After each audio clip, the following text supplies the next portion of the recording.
Before maps filled in every blank, and before travel turned discovery into routine, Earth already had its own boundaries. Not borders drawn by humans, but limits shaped by heat, pressure, time, and isolation.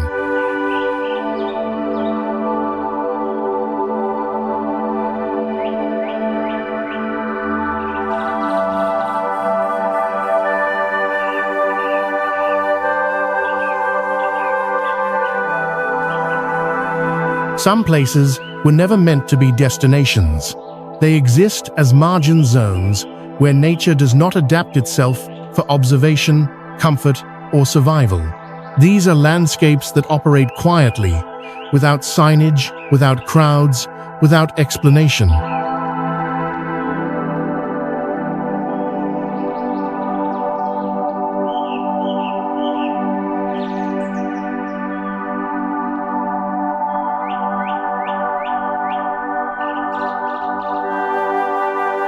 Wind replaces voices, stone replaces memory, and distance itself becomes a form of protection. This journey is not about famous landmarks or postcard views. It follows a different logic. How far human presence can move before it begins to dissolve.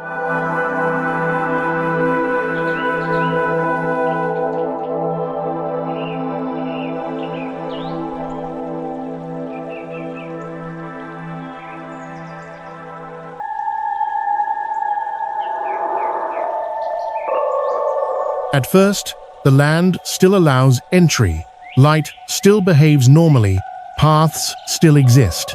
But step by step, the rules change.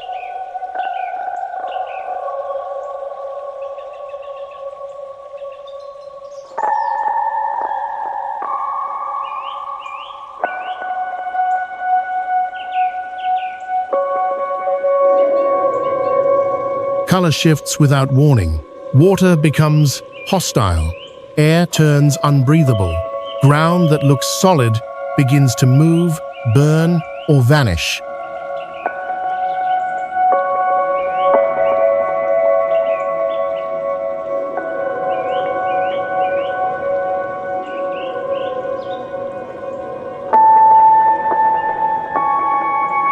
Each location marks a subtle escalation, not only in danger, but in how little the landscape acknowledges human existence.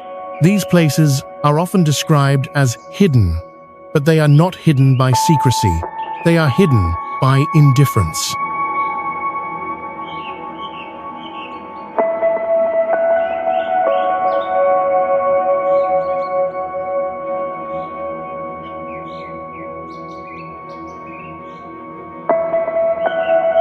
They continue forming, eroding, freezing, glowing, and transforming whether anyone is watching or not.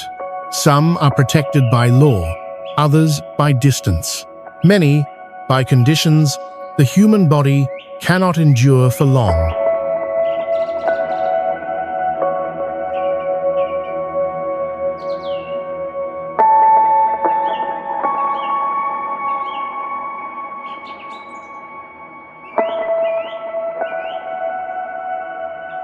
Together, they form a quiet map of Earth's true scale, one that measures not beauty, but limits. This opening establishes a simple premise. Exploration is not always about reaching the center. Sometimes, it is about approaching the edge and recognizing it for what it is.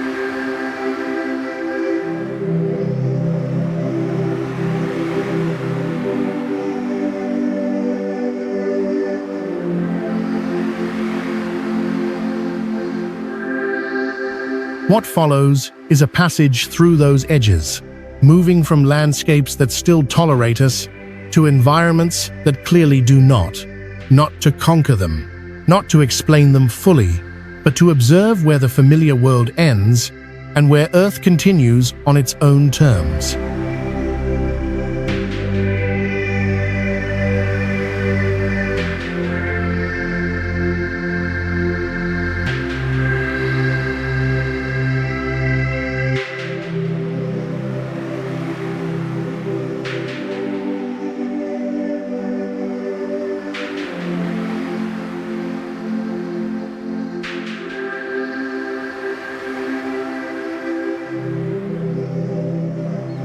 Along the southern coast of Portugal, the Atlantic moves with steady patience.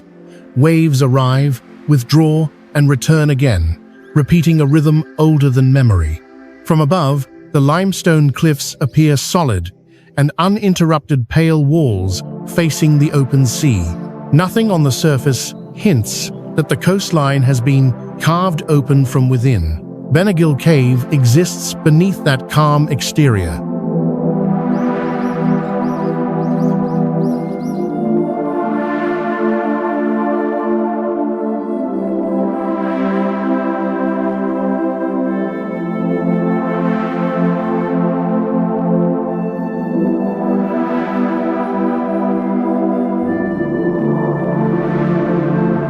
It was not shaped by collapse or sudden violence, but by time and repetition. Tide after tide, seawater pressed into microscopic fractures in the limestone. Each surge pushed deeper. Each retreat carried grains of stone back to the ocean. Slowly, the cliff opened inward rather than outward, forming a chamber hidden completely from land. There is no visible entrance from above.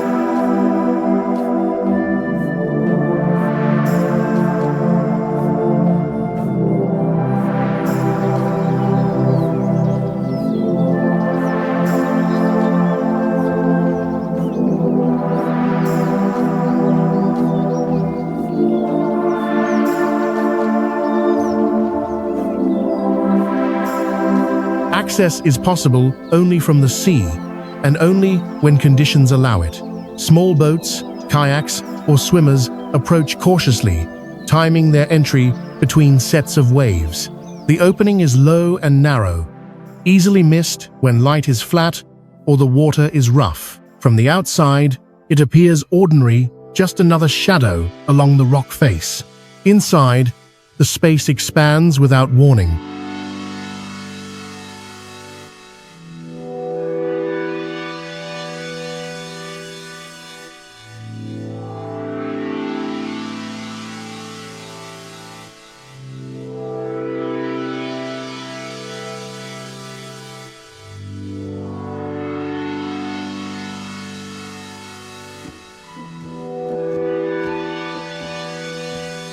The walls curve into a near-perfect circle, forming a natural dome.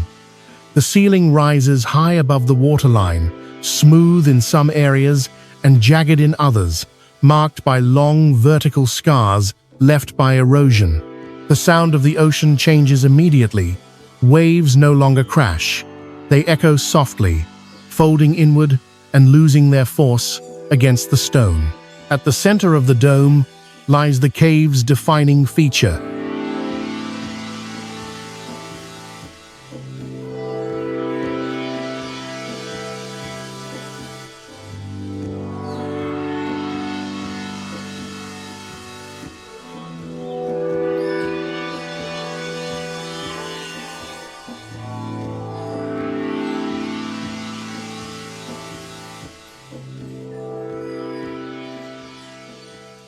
A single circular opening in the ceiling, wide, clean-edged, and almost symmetrical. Locals call it the eye of the sky. It is not the result of collapse, but of erosion from above and below, meeting at the same point. Rain weakened the roof from the surface. Waves hollowed the chamber from beneath. Eventually, light broke through. Sunlight enters vertically.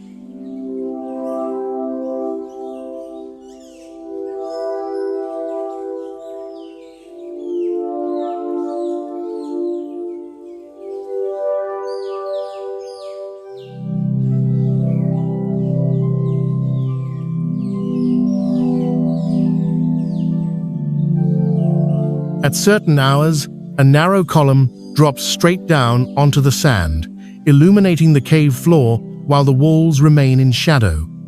The effect is precise and contained. The light does not spread, it falls. As the day progresses, the cave shifts in tone.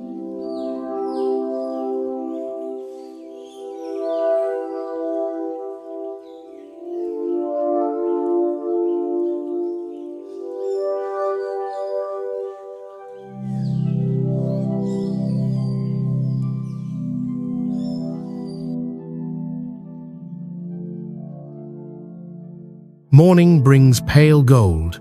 By midday, the light sharpens, revealing warm yellows and muted orange hues in the limestone. In the afternoon, the beam softens again, turning amber as the sun lowers. No artificial lighting can reproduce this effect. It depends entirely on angle, season, and weather. The beach inside the cave is small and isolated.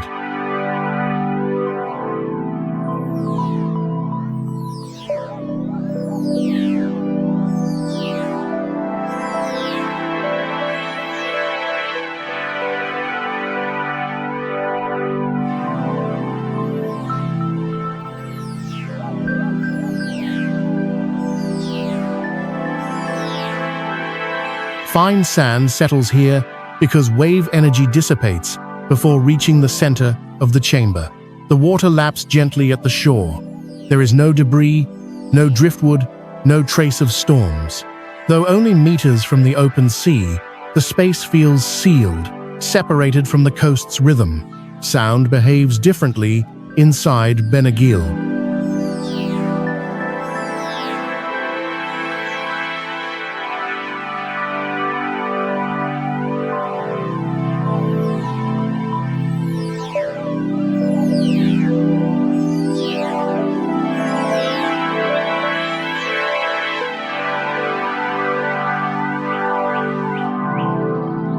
Voices do not travel far.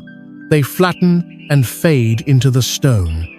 Even small movements, water dripping from a paddle, footsteps on wet sand, are briefly amplified, then quickly absorbed. The cave does not echo loudly. It listens, then closes around sound. Many visitors experience a sense of stillness here.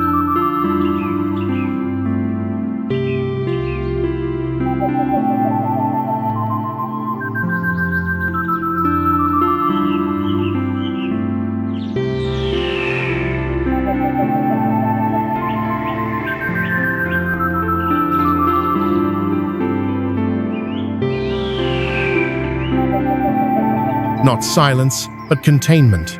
Time feels compressed. People tend to stop moving, stop speaking, and look upward. The eye draws attention away from the walls and the sea, toward the opening above, creating a rare vertical focus. From the cave floor, the outside world reduces to a circle of sky.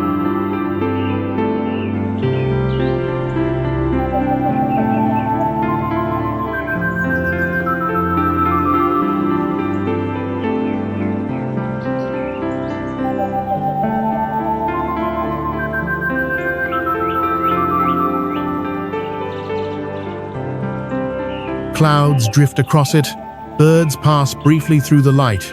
Rain, when it falls, drops straight into the chamber, striking sand and water in the same narrow column. Everything else, the horizon, the coast, the human world, disappears. Benagil Cave is often photographed, but rarely understood.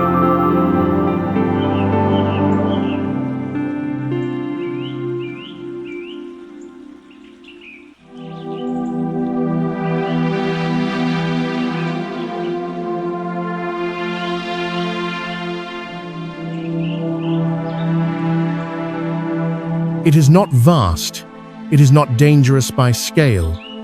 Its power comes from restraint geometry, alignment, and balance between light, water, and stone. It does not overwhelm, it isolates. In the context of this journey, Benagil marks the first threshold.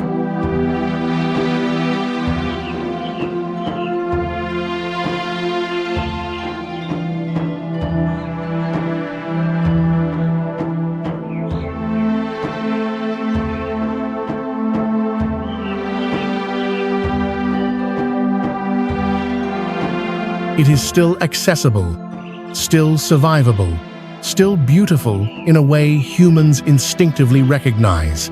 But it introduces a rule that will repeat throughout this exploration. The most extraordinary landscapes are often invisible until you are already inside them. Benagil does not announce itself. It waits beneath the cliff, beneath the surface, quietly shaped by forces that never intended to be seen.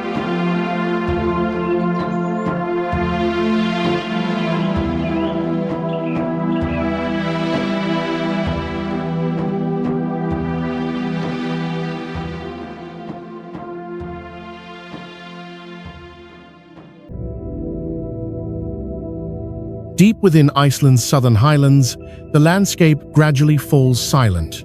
Vegetation thins, the ground darkens, trails narrow into soft volcanic soil and broken stone. Color drains away, leaving black basalt, gray rock, and muted green moss.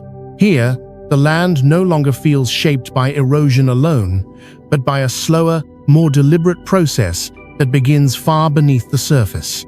Svartifoss does not announce itself with sound.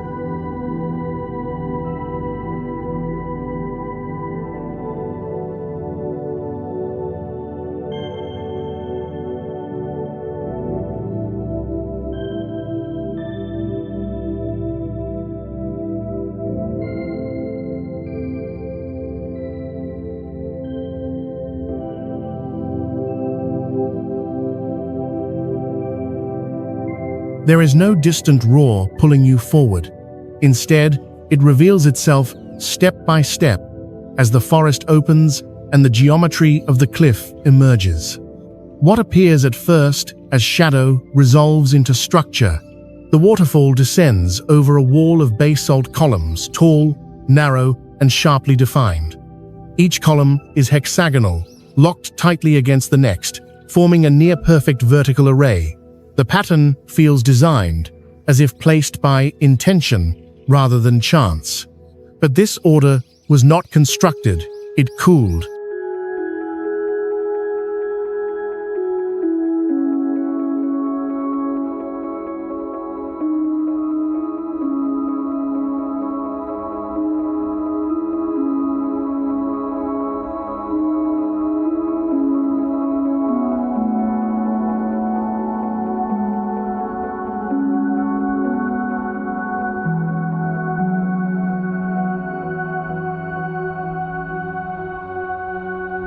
Millions of years ago, lava flowed across this region in a thick, uniform sheet. As it cooled slowly, it contracted. Internal stress built until cracks formed, releasing pressure in the most efficient way possible. Physics dictated the result.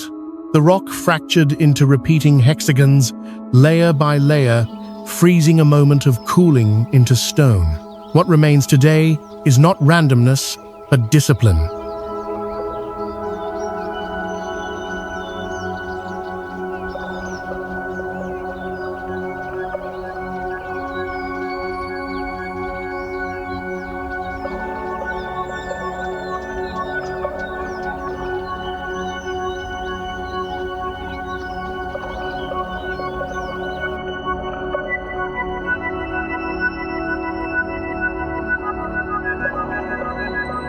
The columns rise like organ pipes, some fractured at their bases, others intact from top to bottom. Their edges are sharp, their surfaces dark and matte, absorbing light instead of reflecting it. Against this rigid backdrop, the falling water appears almost fragile. Svartifoss is not wide. It is not among Iceland's tallest waterfalls. Its power lies in contrast.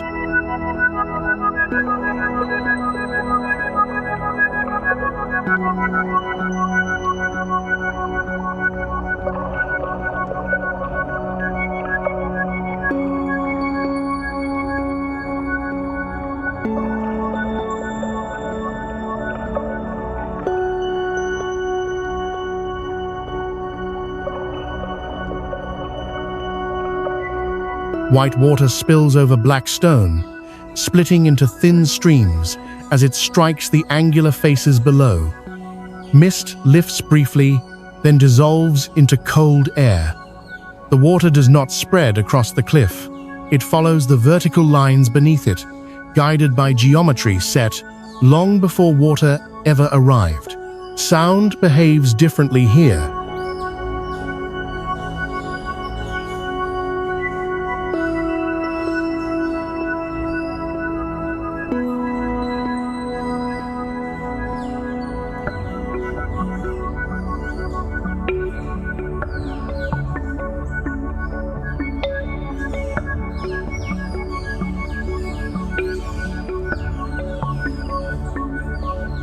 Basalt absorbs vibration. The falling water does not echo wildly. The noise feels contained and precise, as if the cliff itself controls it. Each drop lands on edges and seams that have existed for geological ages. The scene feels architectural.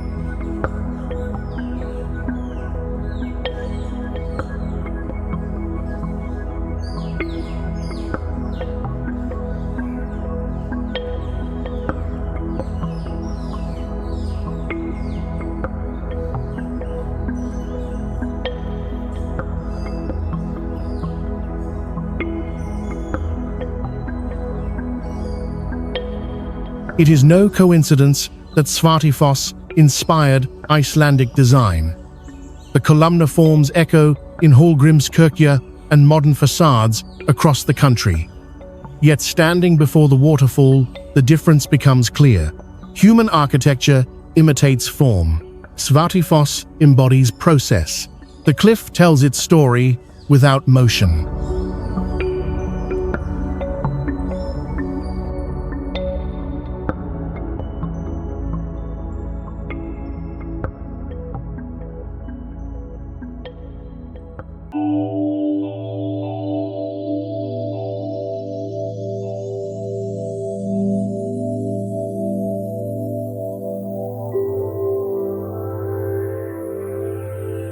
There are no curves here, no softness, no gradual transitions.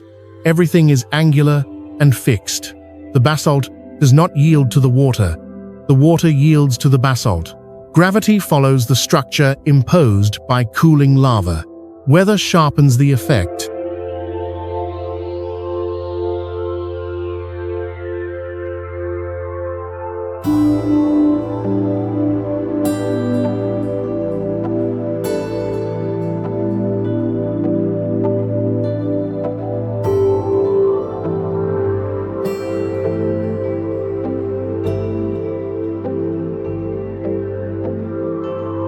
On overcast days, the columns appear metallic, reflecting faint blue-gray tones. Under sunlight, subtle highlights trace their edges, revealing chips, fractures, and misalignments, reminders that this symmetry was never refined or corrected. Despite its starkness, Svartifoss does not feel hostile. It feels disciplined.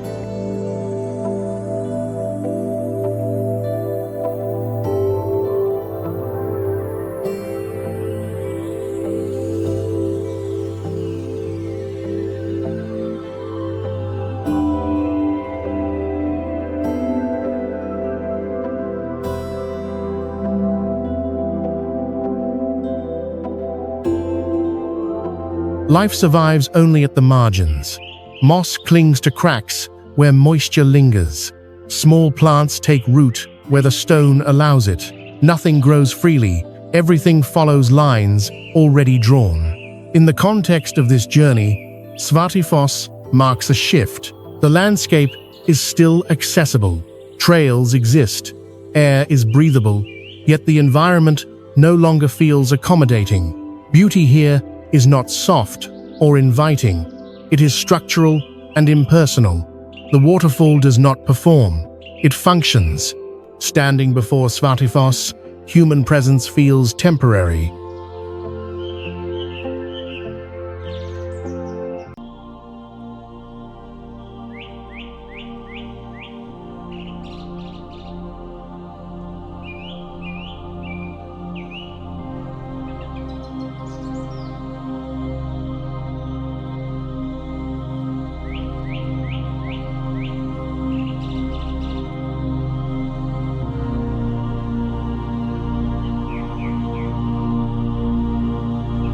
The basalt columns will remain long after the water changes course, long after climate reshapes the land, long after footsteps fade from the trail.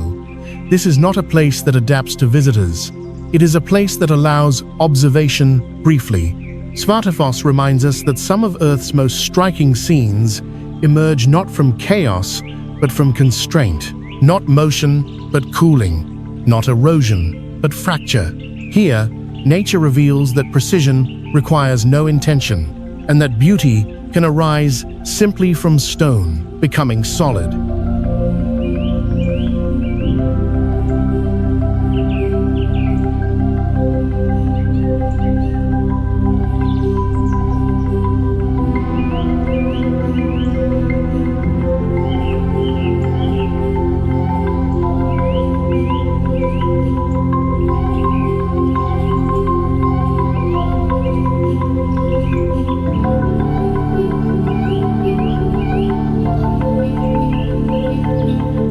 In the high desert of Nevada, the land appears open and exposed. Wide skies stretch without interruption. Vegetation is sparse. From a distance, nothing suggests enclosure. The ground looks flat, eroded, and ordinary. Cathedral Gorge hides itself by appearing empty.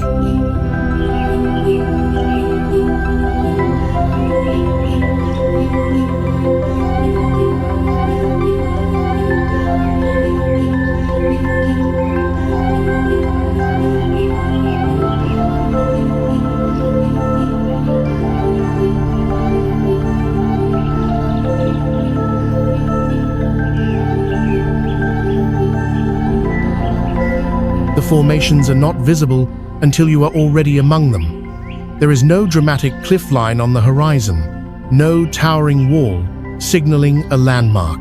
Instead, the earth suddenly opens into narrow cuts, thin fractures in pale clay that sink quietly below the surface. The entrance is easy to miss.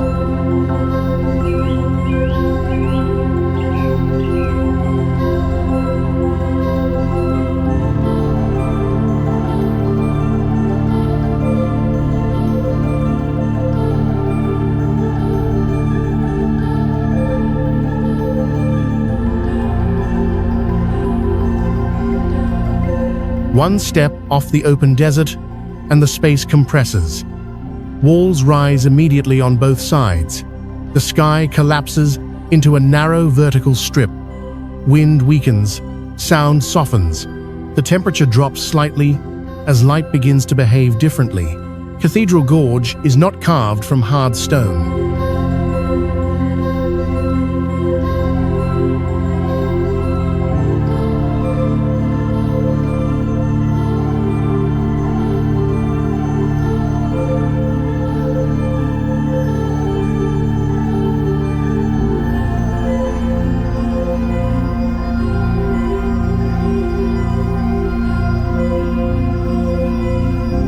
It is shaped from soft clay and silt deposited millions of years ago when inland seas covered this region. Over time, rainwater and flash floods found weaknesses in the sediment.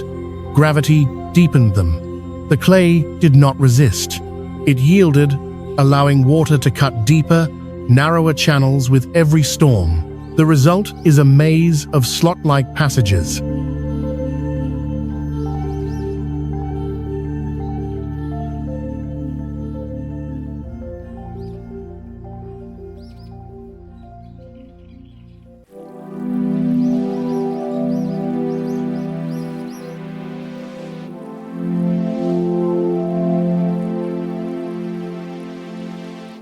Some corridors are barely a meter wide. In places, shoulders nearly brush both walls at once. The formations rise sharply, smooth and vertical below, breaking into irregular edges near the top. There are no handholds or ledges, only height and proximity. Light becomes the defining element.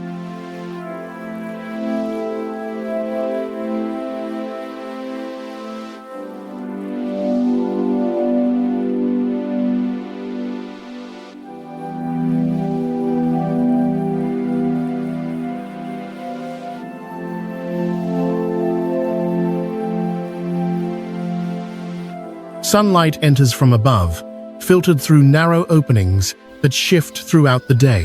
In the morning, the walls glow softly in pale gold and beige tones.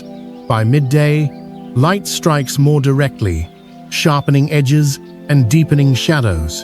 In the afternoon, colors intensify orange, red, and hints of purple, making the clay appear illuminated from within. Sound behaves strangely here.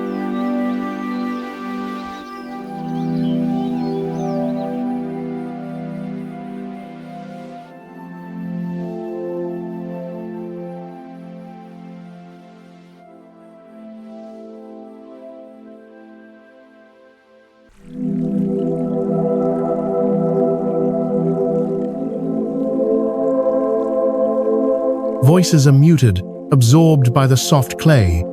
Footsteps echo briefly, then fade. The space does not amplify noise.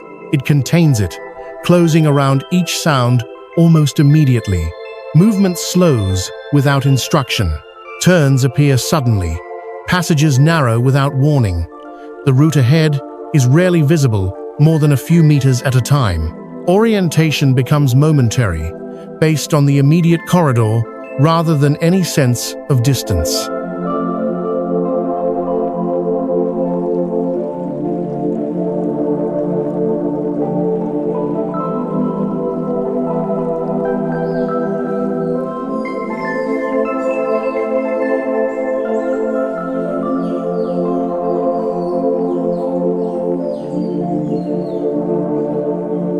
Despite its name, Cathedral Gorge is not monumental in scale.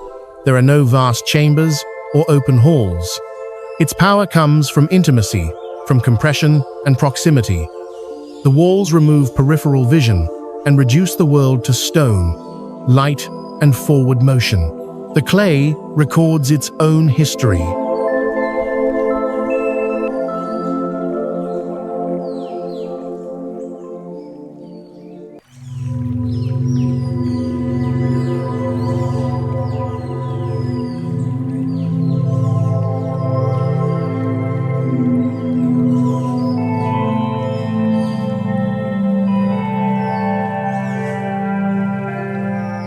Thin layers are visible in the walls, marking shifts in sediment and ancient conditions.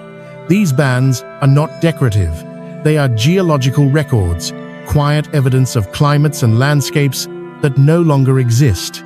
Weather continues to reshape the gorge. Heavy rains deepen channels. Edges crumble and reform. New passages appear while others collapse. Cathedral Gorge is temporary in geological terms, even as it feels ancient to human perception.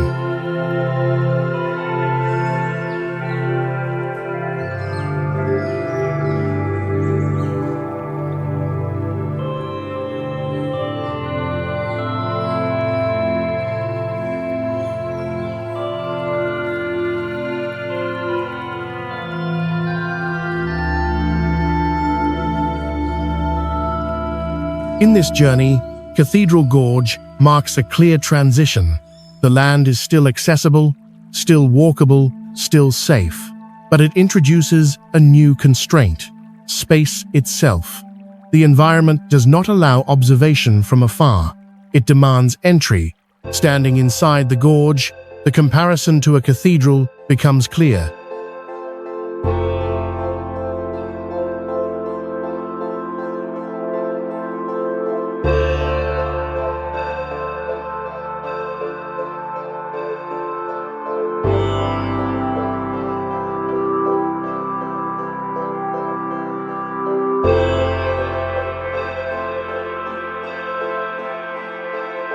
Not because of size or ornament, but posture.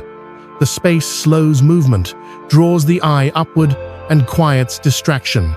Light becomes structure. Stone becomes boundary. Cathedral Gorge does not impress by scale. It transforms by narrowing the world until only what matters remains: walls, light, and time carved patiently into clay.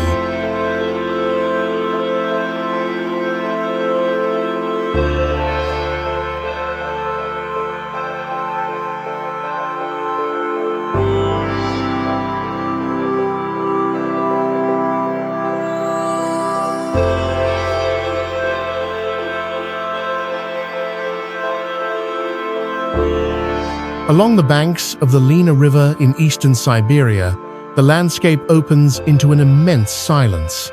There are no roads leading directly here, no cities nearby. For much of the year, access is limited by ice, distance, and weather. The river itself becomes the only corridor through the wilderness. Rising from its edge is a formation that does not resemble a mountain range, a cliff, or a forest.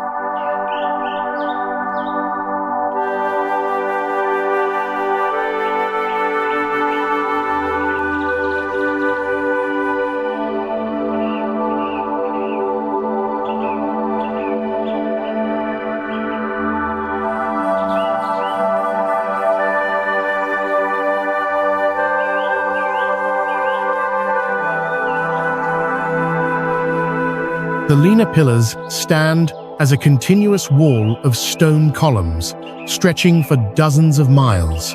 Some rise more than 300 feet high, tightly packed, vertical, and uneven in height, like a skyline built by erosion rather than design. From a distance, they appear almost artificial, as if assembled deliberately along the riverbank.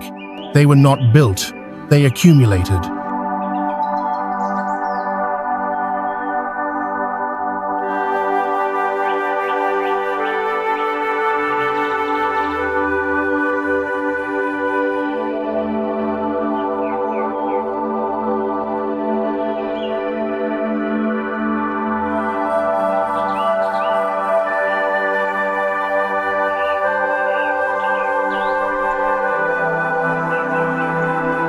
The pillars are formed from sedimentary rock more than 500 million years old, dating back to a time when this region lay beneath a shallow sea.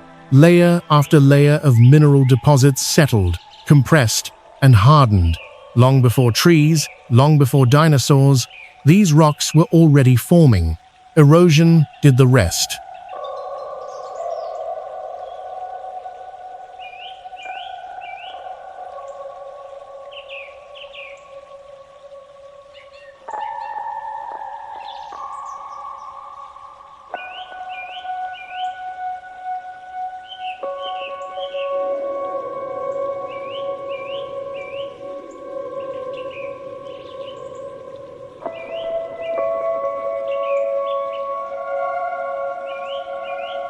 As the Lena River carved its path and Siberian freeze-thaw cycles repeated year after year, cracks widened, water entered fractures, ice expanded, softer material collapsed. What remained were vertical spines, sections of rock resistant enough to stand while everything around them fell away. The result is not smooth.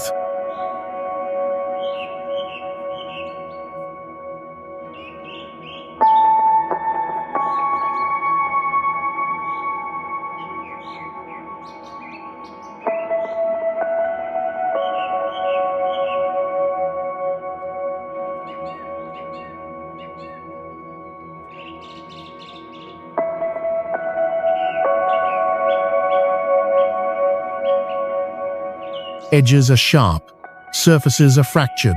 Some columns lean slightly forward, others backward, as if frozen mid-movement. Gaps between them form deep shadows, even in full daylight. From certain angles, the pillars resemble ruined towers. From others, rows of silent figures facing the river. Light behaves differently here.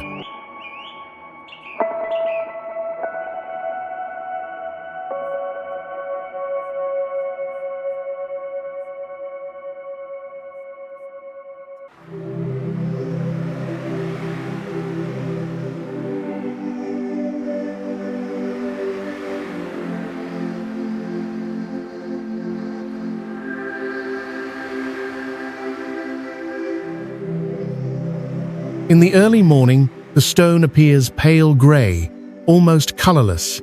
As the sun rises, warm tones emerge: beige, ochre, muted gold. At sunset, the entire wall darkens into deep amber and brown, absorbing light rather than reflecting it. There is no single dramatic moment. The change is slow, continuous, and easy to miss. Sound carries poorly.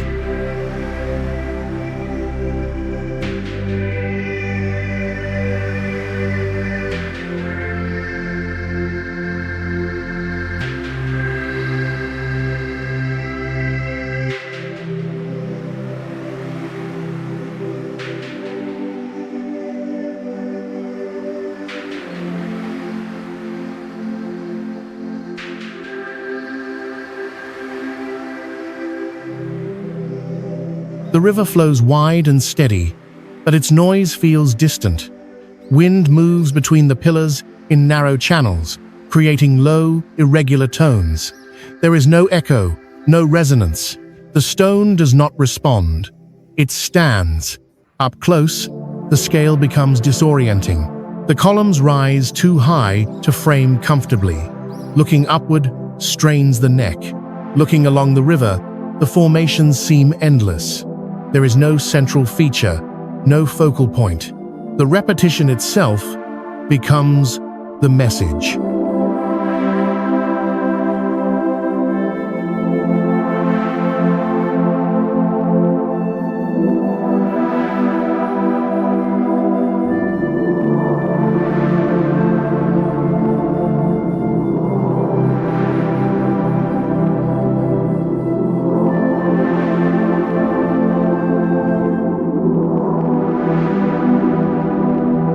Life exists, but cautiously. Lichen clings to shaded surfaces. Birds nest in cracks high above reach. Small plants grow where dust and moisture collect. Everything here adapts to stone, not the other way around. Growth is slow. Survival is conditional. The linear pillars are not dramatic in the way waterfalls or volcanoes are.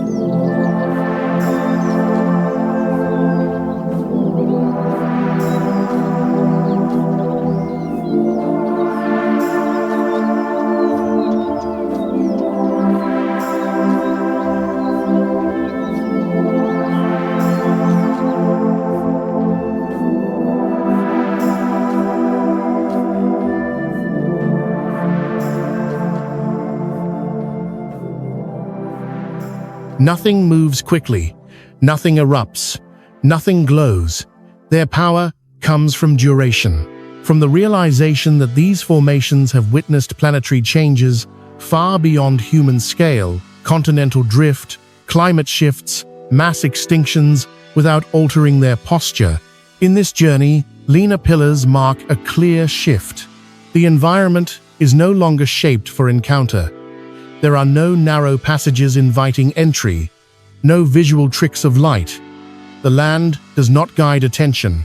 It overwhelms by persistence.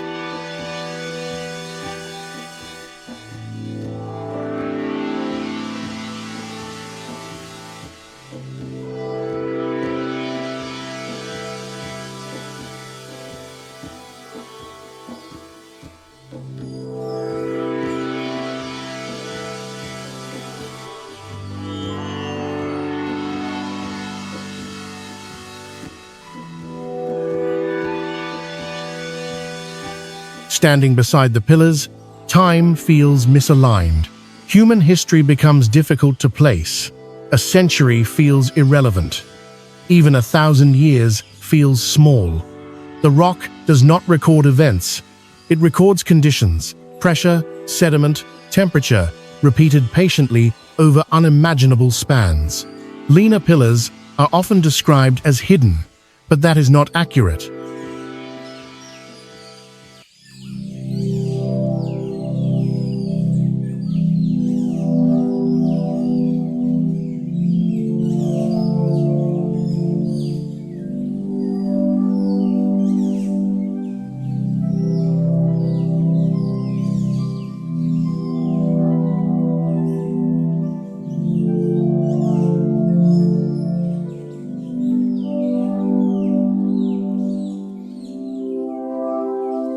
They are exposed, massive, impossible to conceal.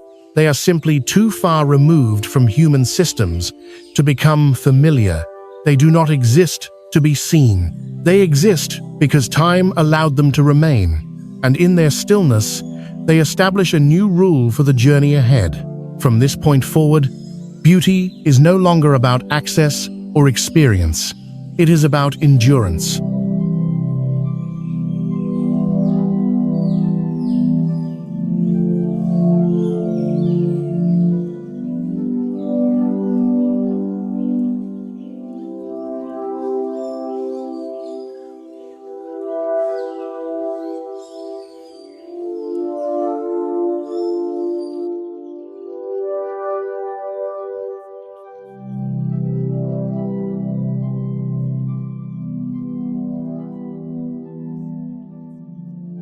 On the southern edge of Alaska's Kenai Peninsula, land and ocean meet without ceremony. Mountains descend directly into the sea. Forests end abruptly at rock and water. There are no grand entrances, no constructed viewpoints announcing arrival. Kachemak Bay reveals itself through motion, not landmarks. Here, the dominant force is not elevation or climate. It is rhythm.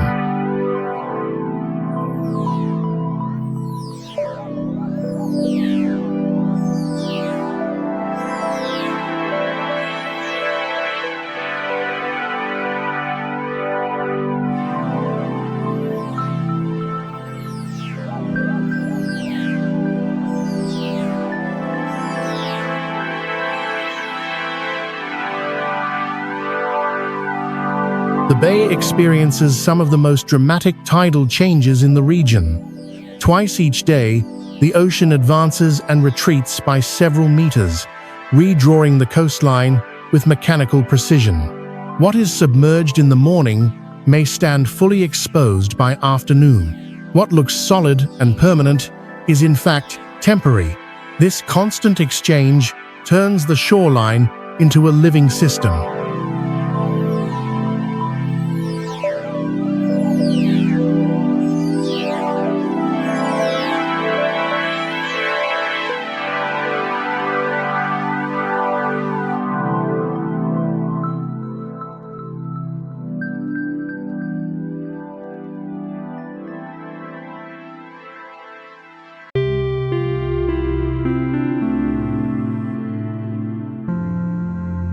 As the tide withdraws, vast intertidal zones emerge, broad shelves of rock, sand, and kelp that exist only for a few hours at a time. Pools form in shallow depressions, trapping seawater and everything living within it.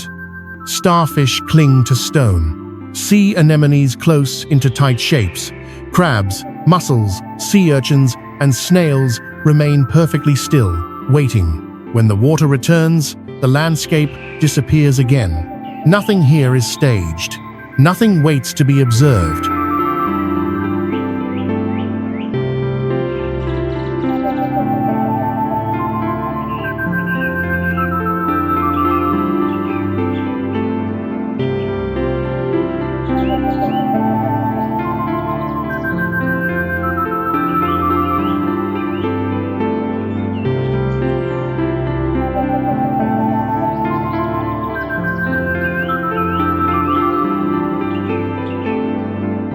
The intertidal zone functions like a museum, without walls or labels, except every exhibit is alive and every display is temporary. Species are arranged not by human curation, but by tolerance. Only organisms capable of surviving exposure, cold, predation, and sudden submersion can exist in this narrow, vertical band. The ecosystem is dense beyond expectation.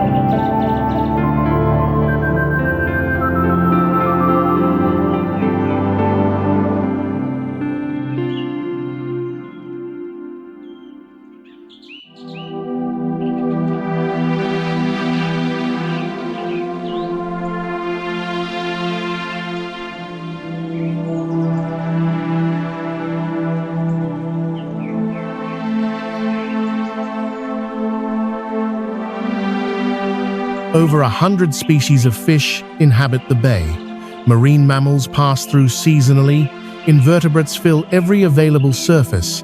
Even the rocks are occupied, coated in algae and microscopic life that form the foundation of the food web. What looks like empty stone is often layered with activity invisible at a glance. Sound changes with the tide.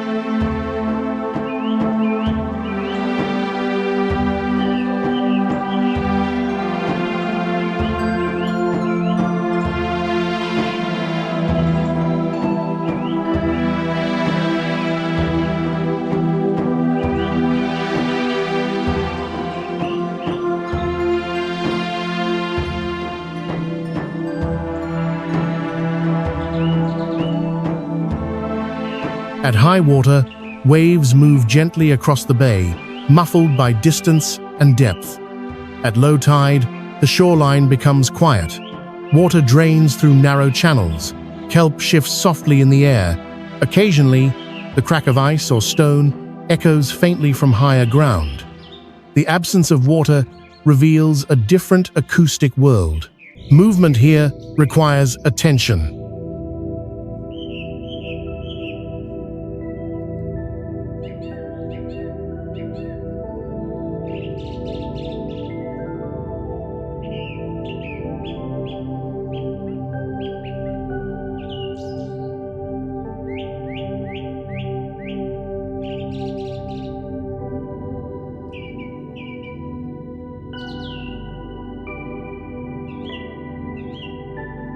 Trails follow the forest edge and climb toward alpine terrain, but the shoreline itself is unstable.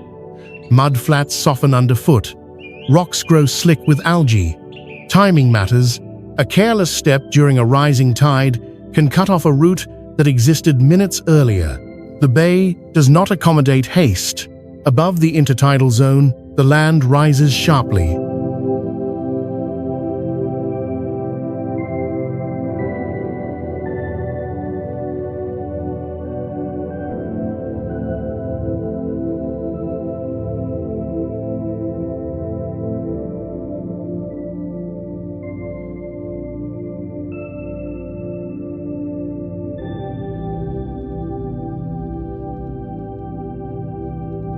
Glaciers cling to distant peaks. Snow remains visible even in summer. Forests grow thick with spruce and hemlock, feeding nutrients into the water below. Everything is connected by gravity and flow. What falls from the mountains eventually reaches the sea. What the sea provides returns to land through storms, mist, and migration. Human presence remains minimal.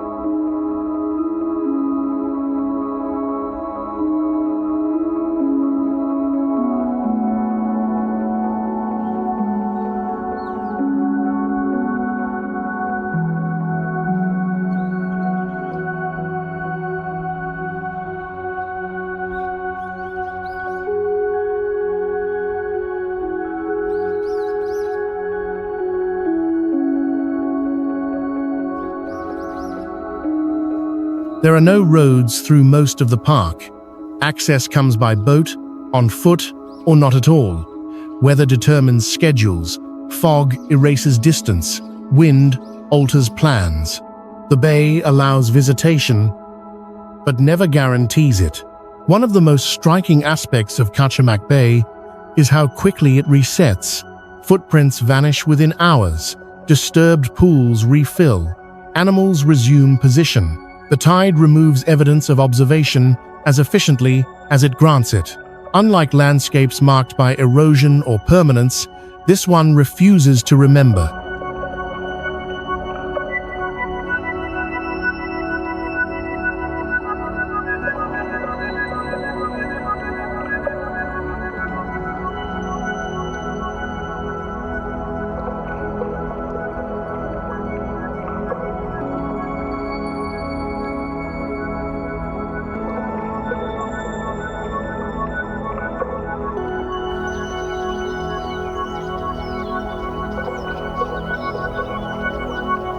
In the context of this journey, Kachemak Bay represents a critical transition. The land is still biologically rich, still life-supporting, but it no longer presents itself as stable ground. The environment changes faster than human orientation can keep pace. The rules are not hidden, but they are enforced continuously. This is not a place defined by a single view.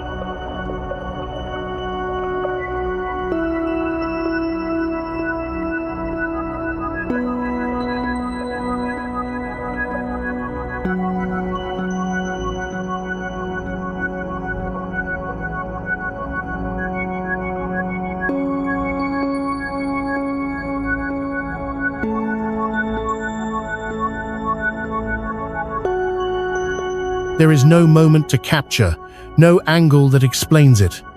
Understanding comes only through repetition, watching the tide leave, watching it return, and realizing that both states are equally real. Kachemak Bay does not ask to be admired. It functions. It cycles. It replaces itself. And in doing so, it quietly demonstrates a truth that grows more apparent with each step of the journey ahead. Some landscapes are not meant to be seen once. They are meant to be entered, withdrawn from, and allowed to continue without us.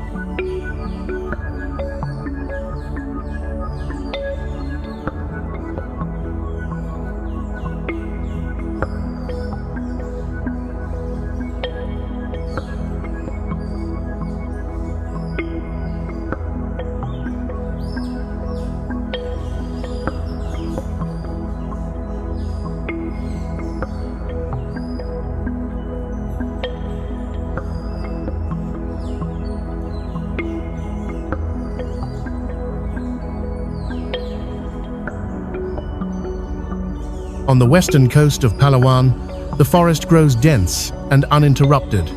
Limestone hills rise quietly behind the shoreline, their surfaces softened by vegetation and rain.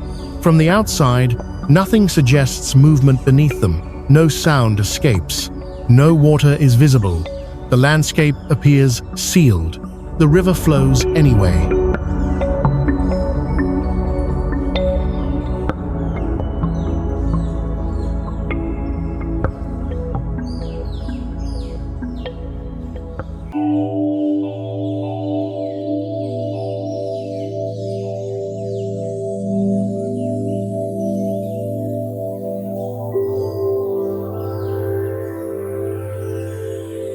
Puerto Princesa's subterranean river does not begin underground. It forms from rainfall in the surrounding highlands, gathers through surface streams, and then disappears into the limestone. From that point onward, it travels in darkness, cutting a path through the mountain before re-emerging at the sea. The entrance is understated.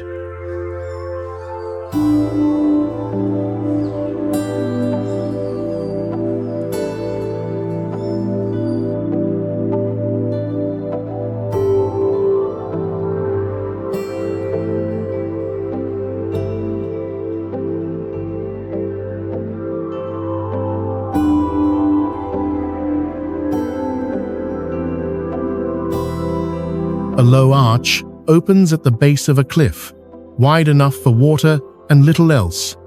Daylight fades quickly inside. Boats cross the threshold slowly, carried by the current rather than engines. Within moments, the outside world collapses into a shrinking rectangle of light behind them. Inside, space expands unexpectedly.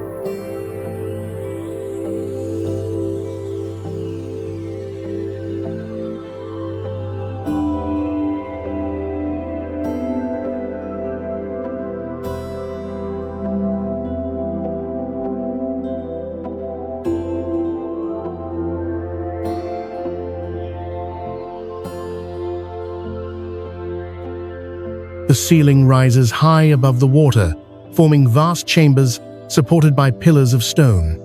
Stalactites descend in long, uneven lines. Stalagmites rise to meet them, frozen mid-formation. Some shapes resemble columns. Others suggest animals or human figures, though none are intentional. The rock does not imitate, it accumulates. The river moves calmly.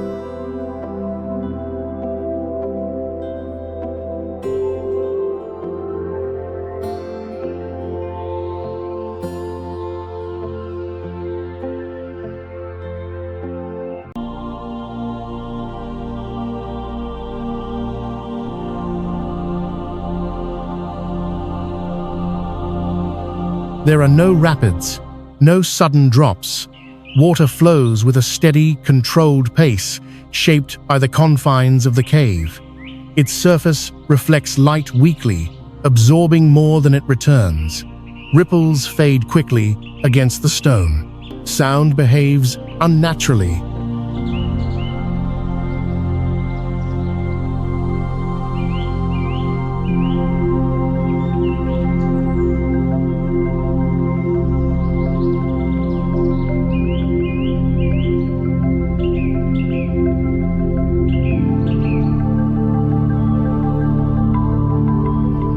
Voices flatten and vanish. A paddle touching the water produces a dull, swallowed echo. Drips from the ceiling strike the surface in slow, irregular intervals, each sound isolated from the next. The cave does not amplify noise, it subtracts it. Light becomes a limited resource.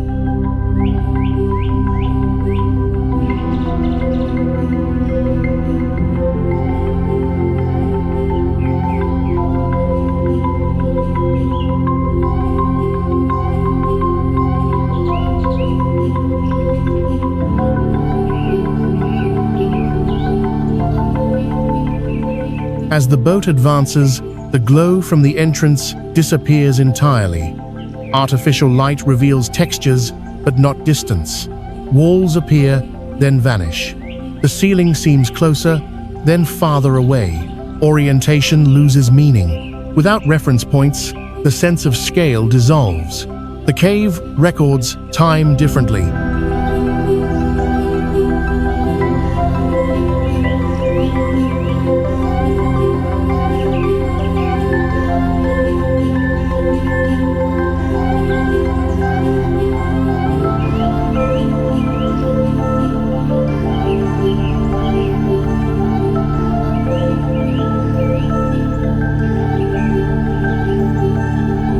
Stalactites grow by millimeters over centuries.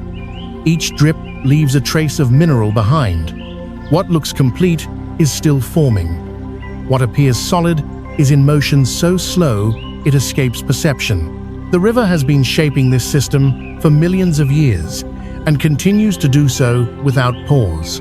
Life exists here, adapted to darkness.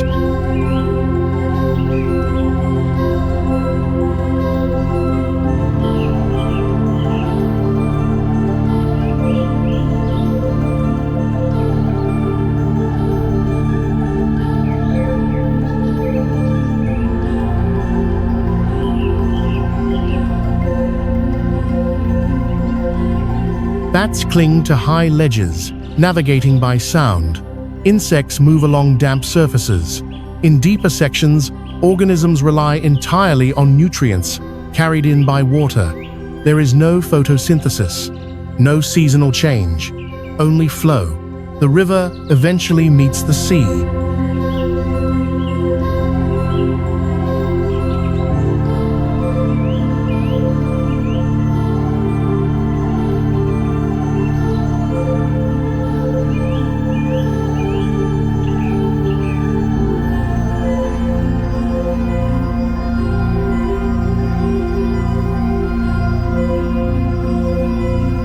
Tidal influence reaches deep into the cave, subtly altering water levels and chemistry.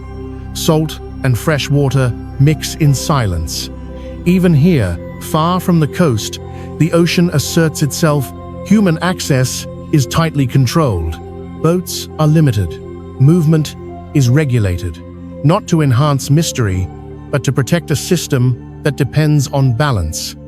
The cave cannot recover quickly from disturbance. Its timeline is too slow.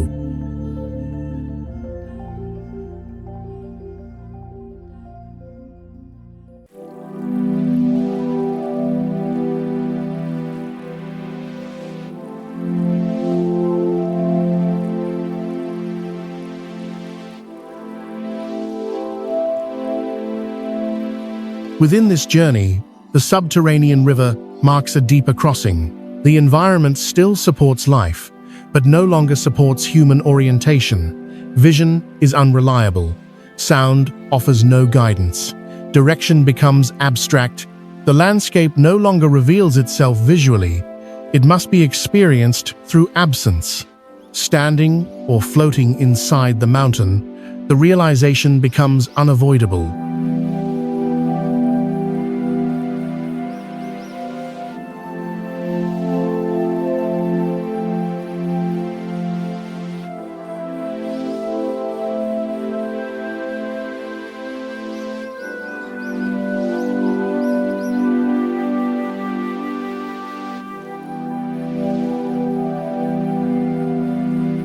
The surface world is only a thin layer.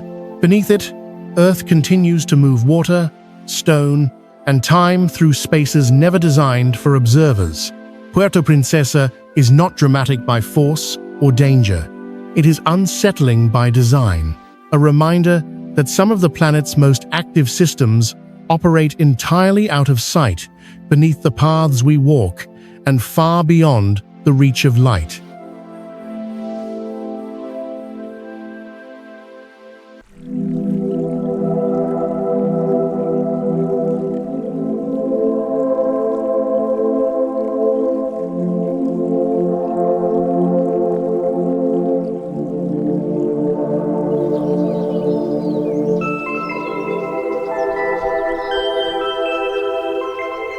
On the island of Flores, the road climbs steadily through forest and mist. Vegetation thickens, then thins. The air cools as elevation increases. From a distance, Mount Kelimutu appears unremarkable, another volcanic peak among many in Indonesia's long arc of fire. There are no dramatic cones, no visible lava flows, nothing signals what waits at the summit. The lakes remain hidden until the final steps.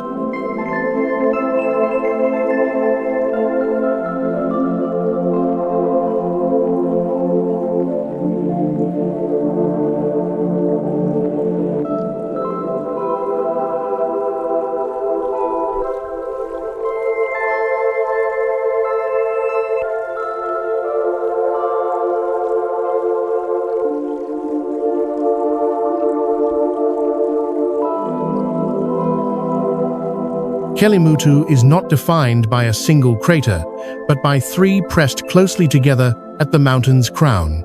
From above, they appear almost symmetrical, like bowls set deliberately side by side.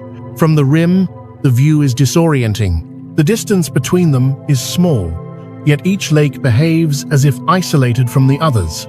Their most striking feature is not their shape, it is their color.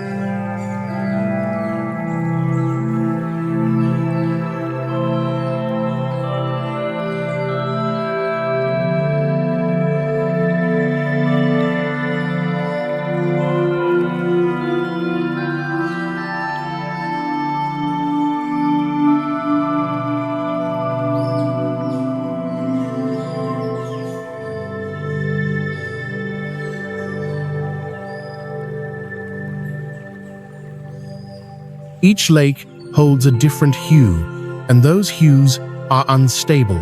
One may appear deep turquoise, another pale green. The third can shift toward red, brown, or nearly black. These colors are not reflections of sky or vegetation. They originate from within the water itself. The lakes change without warning. Sometimes the transformation takes years, sometimes months. There is no fixed cycle, no reliable prediction. A lake that appears calm and blue may darken suddenly. Another may lighten until it seems almost opaque. Visitors return to find landscapes they no longer recognize.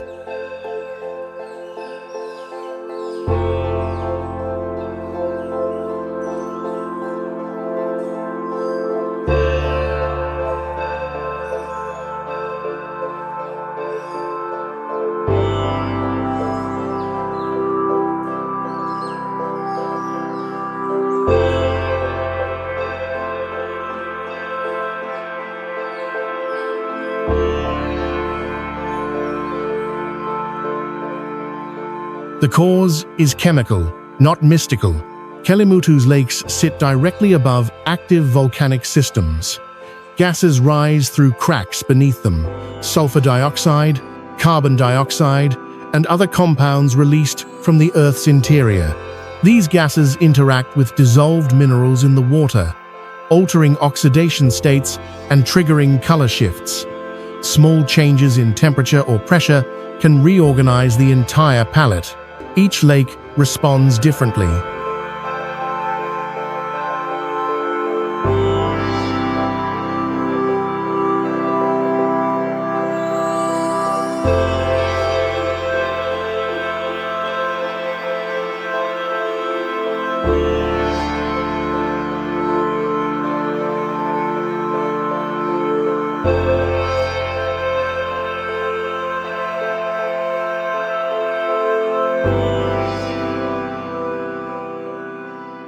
One contains higher concentrations of dissolved iron, another is more acidic. A third receives a distinct balance of gases from below. Though separated by only meters of rock, they function as independent chemical environments. The mountain does not distribute its influence evenly, despite the science. Meaning here is not defined by chemistry alone.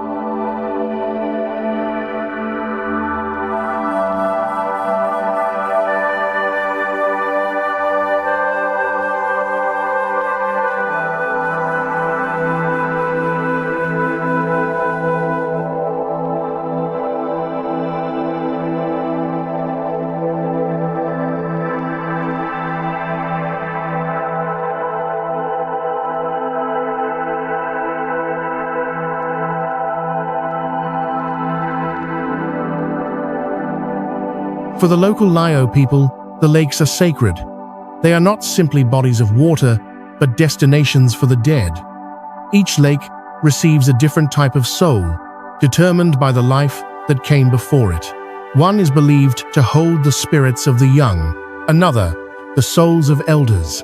The darkest lake is reserved for those who live troubled or harmful lives. This belief does not compete with explanation. It exists alongside it.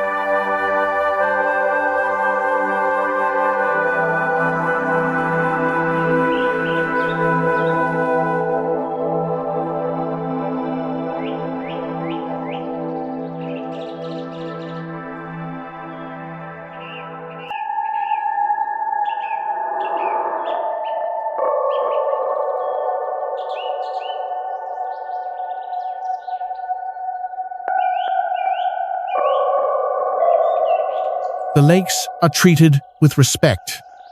Movement around the rims is cautious. There is no swimming, no approach to the water's edge. The separation is intentional, not only for safety, but for acknowledgement. These are not places to enter. Sound is minimal at the summit. Wind moves across the craters softly, but there is no running water, no animal calls, no echo. The lakes do not ripple easily. Their surfaces appear heavy, as if resistant to disturbance. Clouds pass overhead, reflected unevenly by each basin.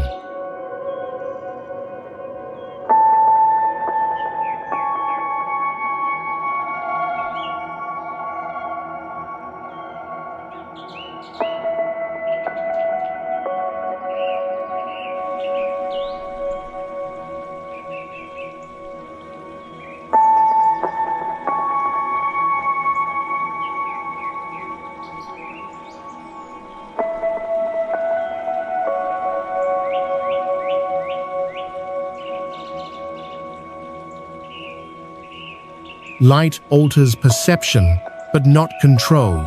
At sunrise, colors appear muted, almost hesitant. As the day progresses, saturation increases. Reds deepen, greens sharpen, blues intensify. Yet even under identical light, the lakes never align. They remain distinct, visually and behaviorally. The surrounding environment reinforces the separation.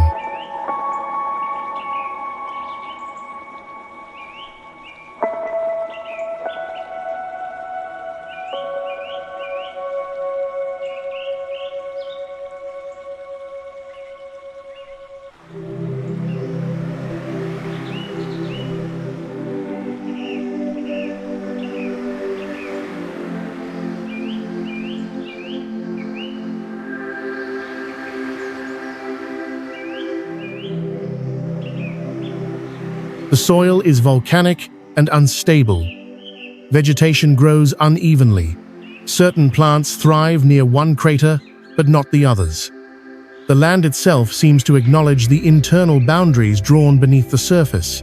Kelimutu is not dangerous in the conventional sense. The climb is manageable. The air is breathable. Trails exist. But the risk here is conceptual. The mountain undermines the expectation of consistency. It demonstrates that proximity does not guarantee similarity. That nature can host multiple systems in direct contact without blending them.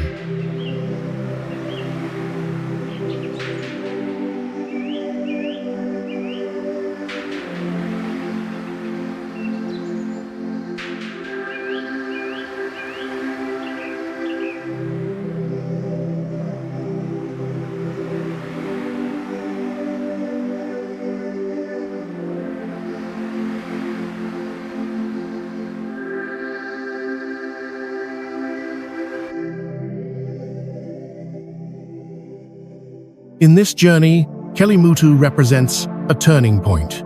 The landscapes encountered so far have challenged orientation, scale, and access. Kelimutu challenges predictability. It introduces instability without violence, change without motion, transformation without spectacle. The lakes do not erupt, they do not overflow, they simply become something else. Standing at the rim, it becomes difficult to describe what is being observed.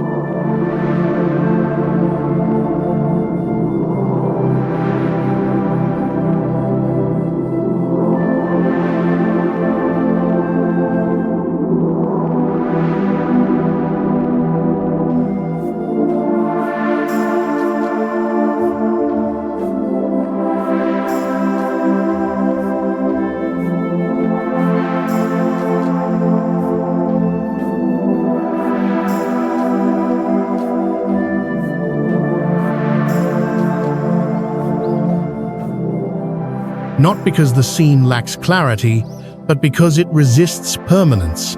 The view cannot be fixed in memory as a reference. It will not remain true. Kelimutu teaches a quiet rule that will echo through the remainder of this exploration. Some places are defined not by what they are, but by their refusal to stay the same. Here, Earth does not mark time through erosion or collapse. It marks it through color, slowly, silently, and without explanation.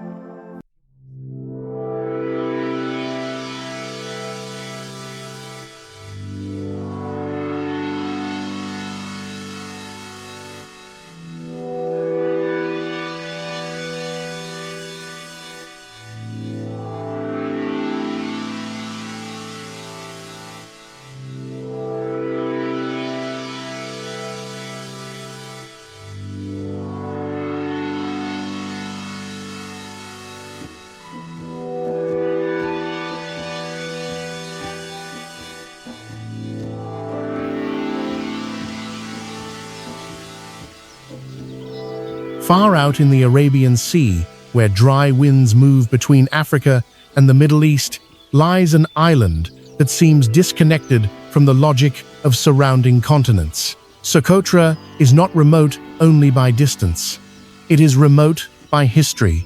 For millions of years, it has existed in near isolation, separated from mainland ecosystems long enough for life to follow its own path. The result is not subtle.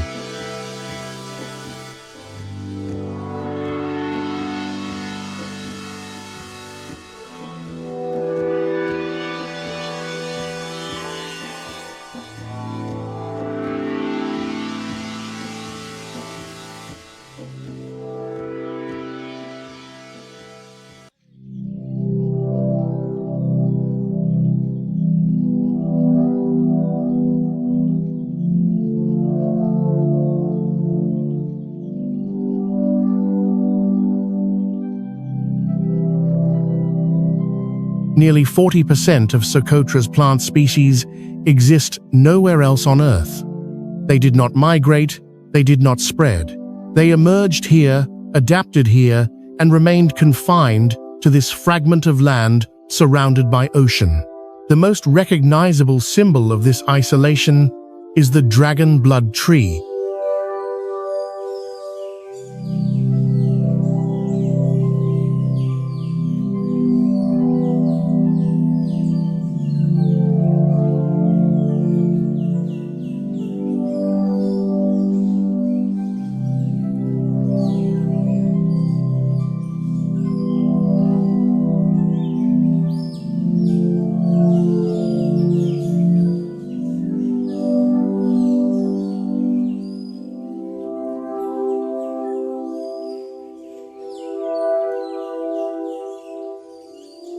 Its shape defies expectation. Thick trunks rise only briefly before splitting into upward-reaching branches that flatten into a wide, inverted canopy. From a distance, the trees resemble umbrellas turned inside out, casting circular shadows on the ground below.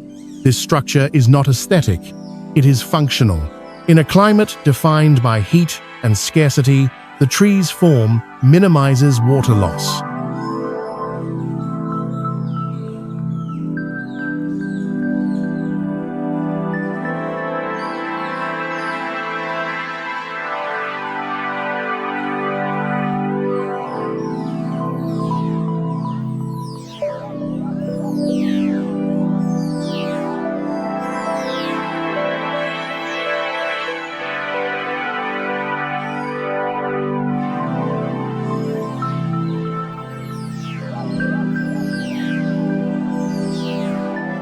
The dense canopy reduces evaporation. Leaves channel condensation inward.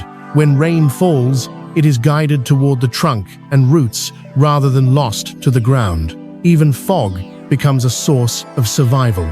The tree is not growing upward in search of light, it is spreading outward to capture moisture from the air. The red resin that gives the tree its name seeps when the bark is cut. Historically used for medicine, dye, and ritual, it hardened quickly when exposed to air. For centuries, it reinforced the sense that Socotra was not only biologically unique, but symbolically separate from the rest of the world.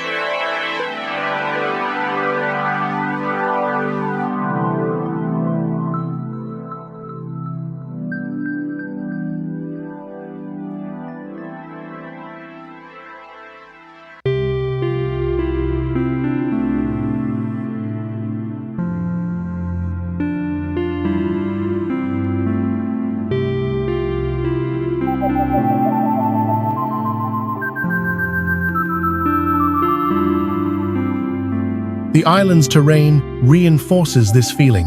Limestone plateaus stretch across large sections of land, broken by deep valleys and sudden escarpments. Caves form beneath the surface, shaped by erosion and time. Coastal plains give way abruptly to interior highlands, where clouds gather and release moisture unevenly, creating pockets of green amid arid ground. Life here follows irregular patterns.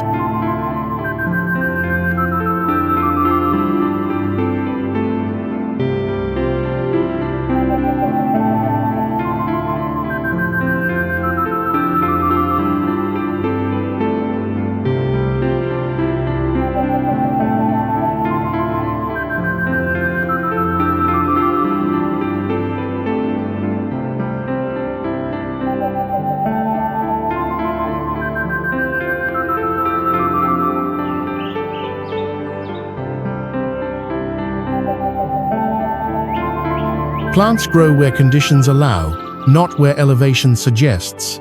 Reptiles dominate where mammals might elsewhere. Insects, birds, and endemic species fill ecological roles differently than on continents. Evolution here did not optimize for competition. It optimized for endurance. The climate is harsh. Temperatures are high. Rainfall is unpredictable. Strong seasonal winds isolate the island further, limiting access for months at a time.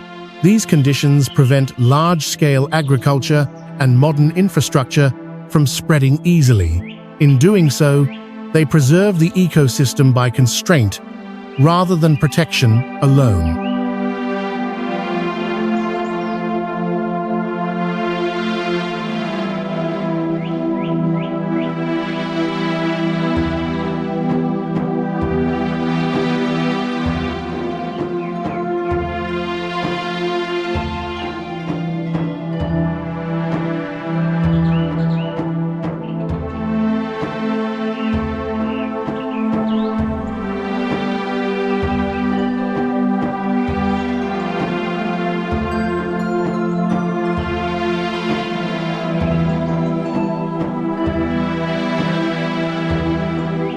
Human presence exists, but lightly, communities have adapted to the land rather than reshaping it.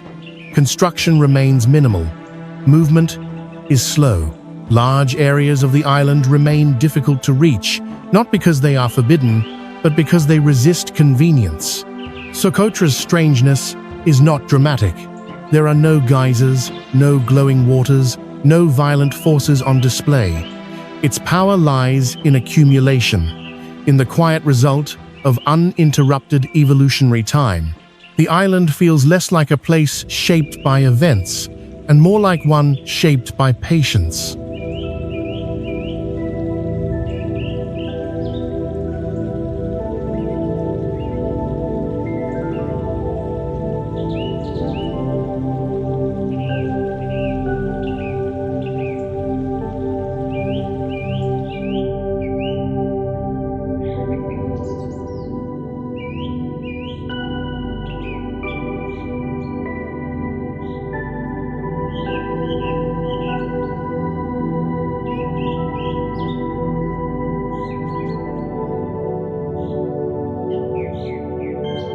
In the context of this journey, Socotra marks a critical transition. The environments encountered so far have challenged orientation, access, and stability. Socotra challenges familiarity. It shows what happens when life is allowed to diverge without correction. When ecosystems are not reset by migration, extinction, or human interference. Standing among the dragon blood trees, the landscape feels curated, but not for humans. Everything here appears intentional, yet nothing was designed. The rules were simply never interrupted.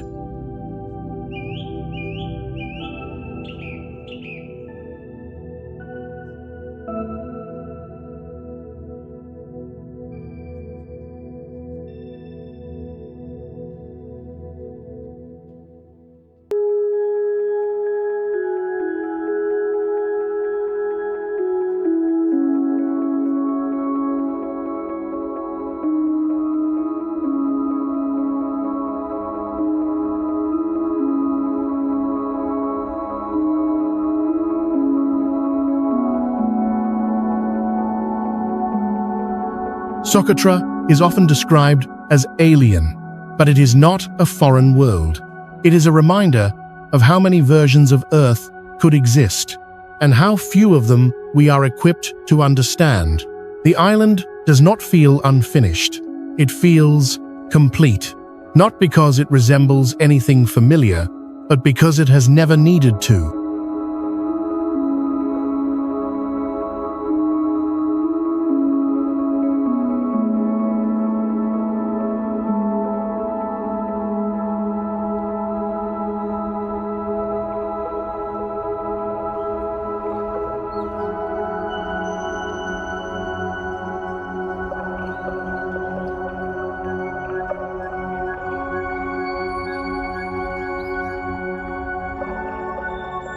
In central Vietnam, a band of limestone rises quietly from the surrounding lowlands. Forest covers it densely, masking its age and complexity. From above, the terrain appears continuous green, unbroken and ordinary. There are no visible scars, no signs that anything beneath the canopy is moving. But below the surface, the land opens.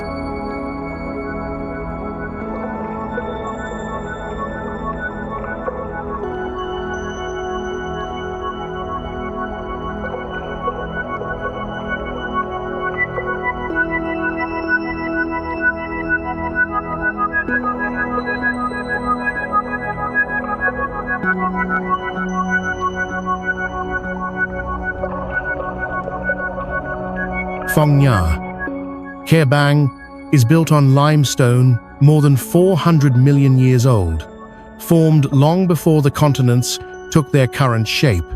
At the time these rocks were laid down, the region lay beneath an ancient sea.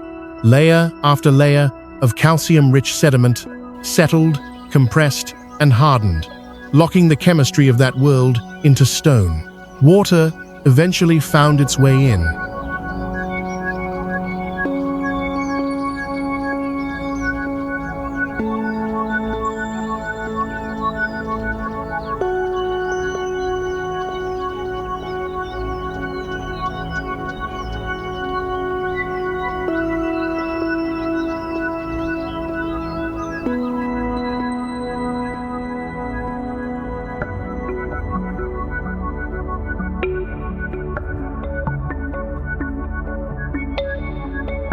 Rainfall filtered through fractures in the limestone, absorbing carbon dioxide from the soil above.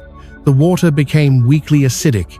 Over millions of years, it dissolved the rock from within slowly, selectively expanding cracks into corridors, chambers, and voids.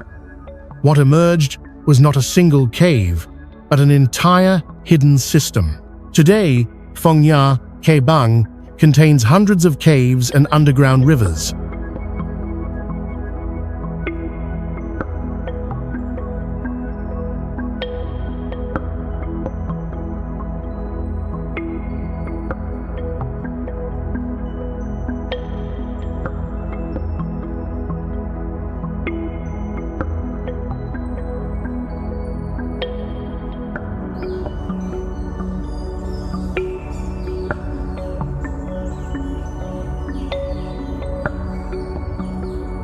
Some stretch for dozens of kilometers, others open into caverns large enough to hold entire city blocks.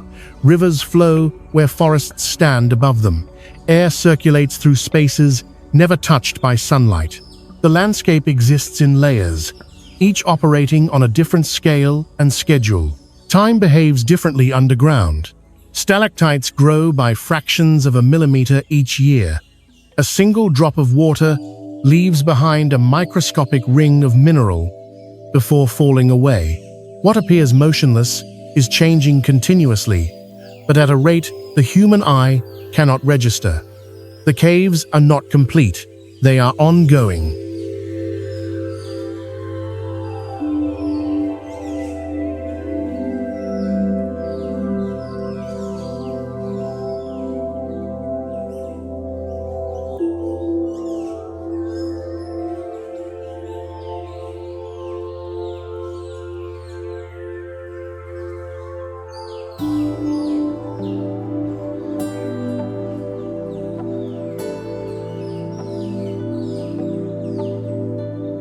The forest above plays a critical role. Roots penetrate cracks in the rock. Organic matter feeds chemical reactions. Rainfall patterns determine how water moves below. Surface and subsurface are not separate environments, they are coupled. A disturbance in one affects the other, sometimes decades later. This interdependence makes the system fragile. Sudden changes, deforestation, pollution, uncontrolled tourism can alter airflow, humidity, and water chemistry. Once disrupted, recovery is slow. The caves do not regenerate quickly. Their timeline is measured in geological patience, not seasons.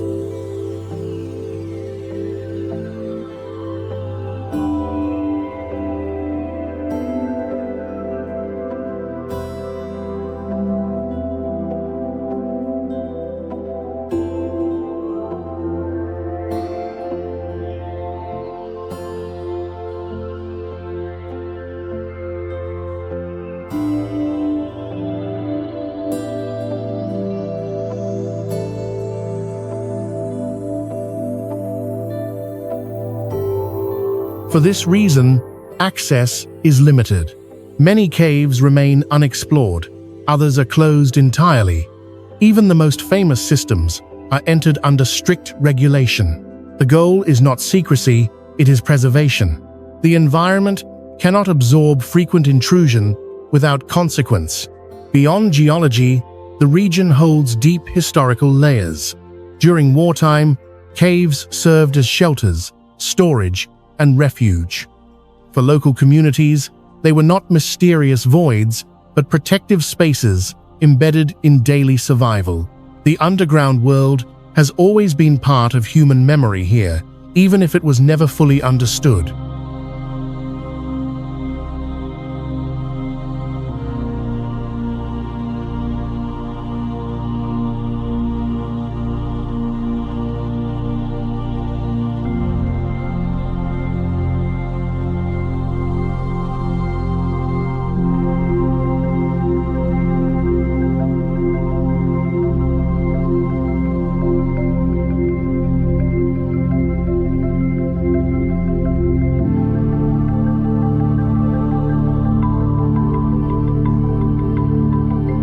Biological life thrives in parallel. The park supports hundreds of bird species, mammals, and reptiles, including rare and elusive animals adapted to dense forest and karst terrain. Some species exist only within this limestone region, shaped by the same isolation that formed the caves. In this journey, Phong Nha Khe Bang represents containment.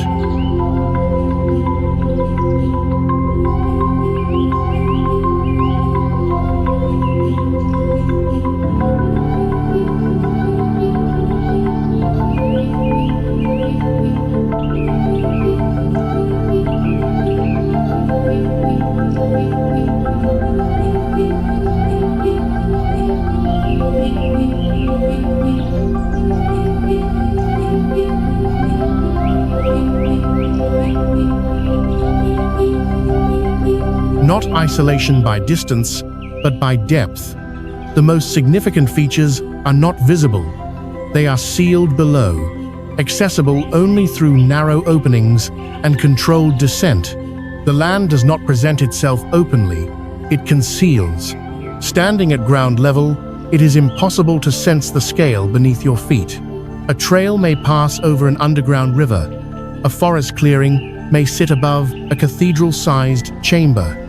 The surface gives no warning. There is no visual cue. The file remains closed.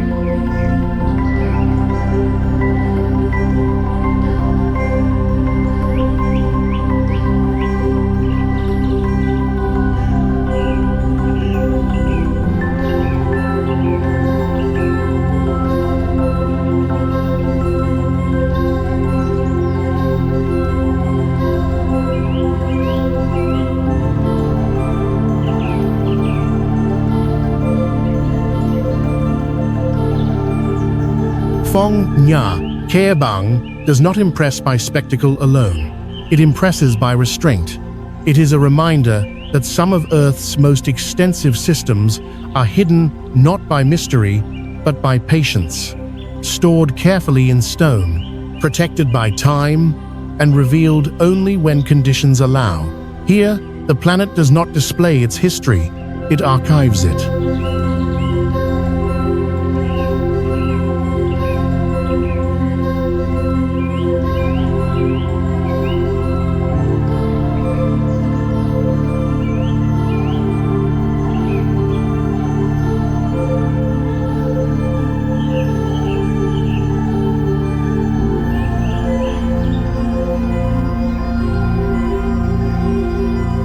In northeastern Ethiopia, the land sinks. Not metaphorically, but physically, dropping more than 100 meters below sea level. The Danakil Depression occupies a tectonic junction, where the African, Arabian, and Somali plates pull away from one another.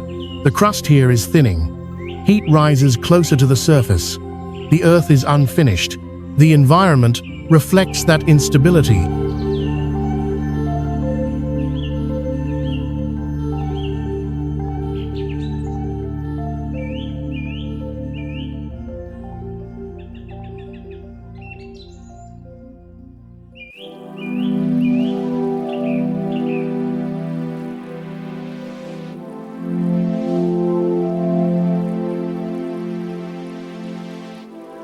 Temperatures routinely exceed 45 degrees Celsius. In some seasons, the ground radiates heat continuously, day and night. Rainfall is scarce, shade is nearly absent. The air carries sulfur dioxide and other volcanic gases, creating a sharp, metallic odor that lingers in the lungs. This is not a place that invites endurance. It tests it.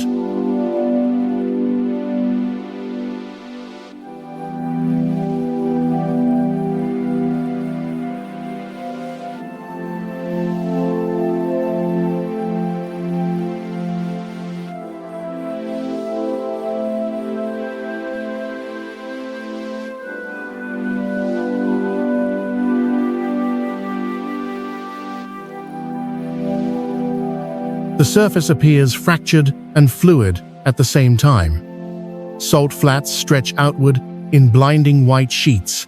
broken by sudden pools of acid green, yellow, and rust red. These colors are not decorative. They are chemical signatures: iron oxidation, sulfur deposits, and mineral saturation interacting with geothermal water. Hydrothermal vents puncture the ground.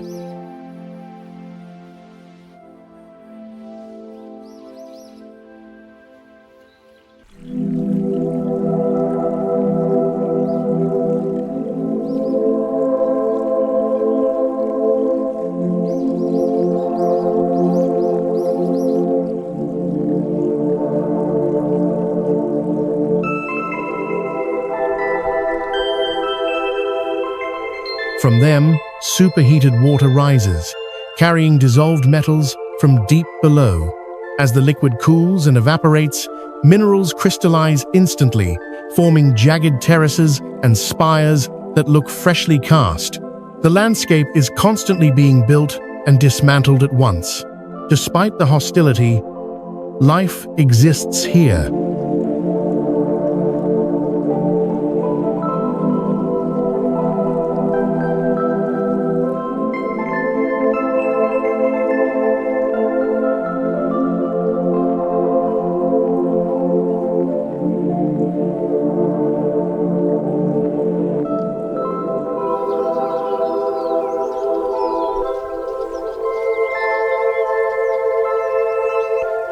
Microscopic organisms thrive in the acidic pools, in water hot enough to scald human skin. These extremophiles do not tolerate the environment. They depend on it. Their metabolism is adapted to heat, acidity, and chemical instability that would destroy most known life forms. For scientists, this makes Danakil invaluable.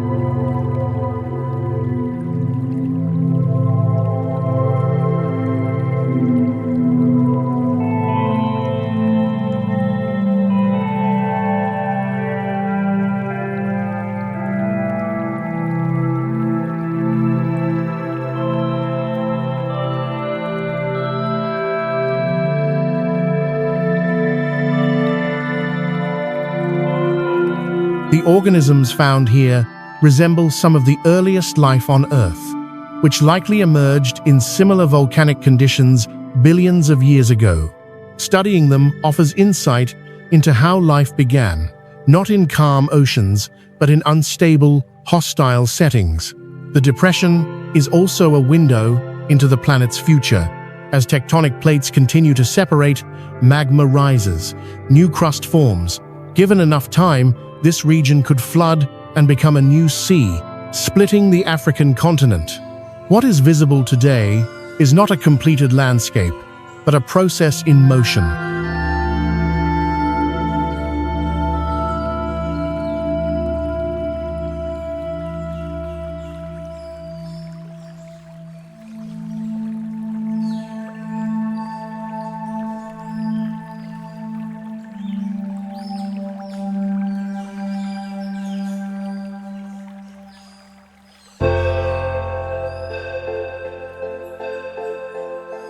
Human presence is minimal and temporary. Communities exist at the margins, adapted through generations to heat and scarcity. Travel is difficult. Infrastructure is limited. Even short exposure can be dangerous without preparation. The environment sets strict conditions on who can remain and for how long. Sound here is muted by heat.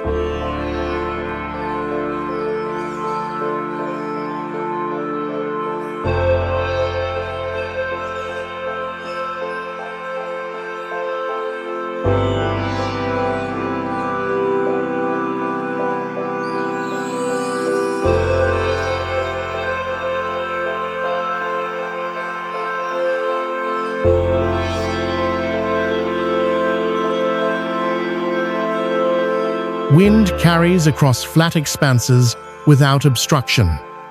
There is no forest to soften it, no rock walls to reflect it.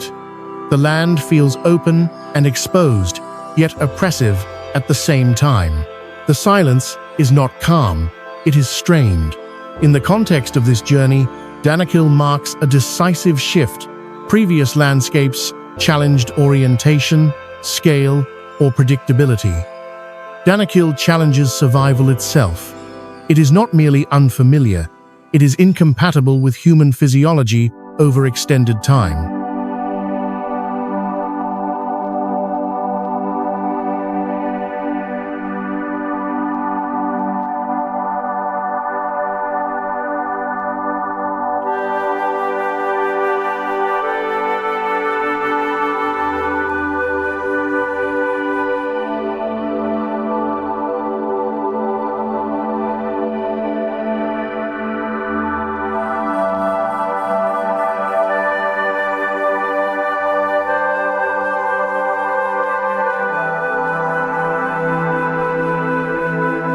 There is no illusion of comfort. Beauty here is inseparable from danger.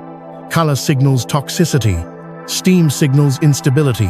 Every visual cue carries a warning embedded within it. Standing in the Danakil Depression, the impression is not of wilderness, but of origin. This is what Earth looked like before ecosystems softened its surface, before temperature stabilized, before water became gentle. The rules here are primitive, direct, and unforgiving. Danakil does not conceal its extremes. It exposes them openly, a reminder that life did not begin in balance, and that under the right conditions, it still does not require it.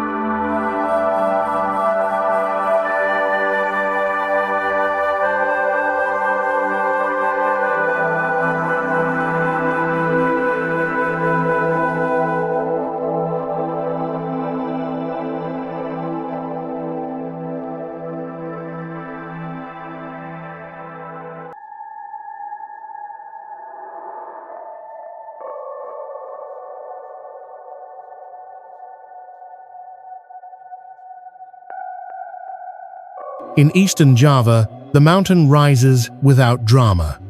From a distance, Mount Ijen looks calm, its slopes broad, its outlines softened by forest and cloud. There is no constant eruption, no visible lava.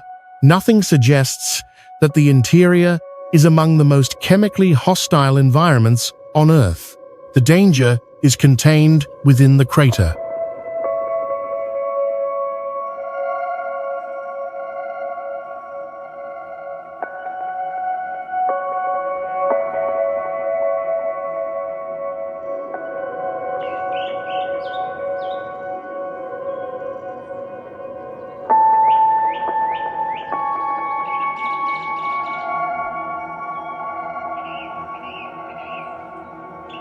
At the summit lies a lake that appears almost unreal.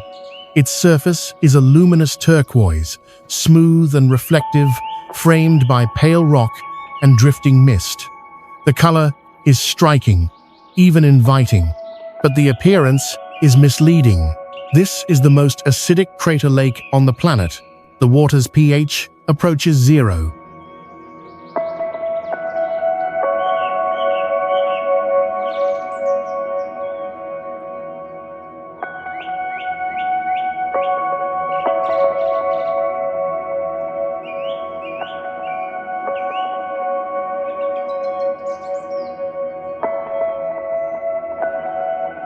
In chemical terms, it is closer to battery acid than to any natural lake.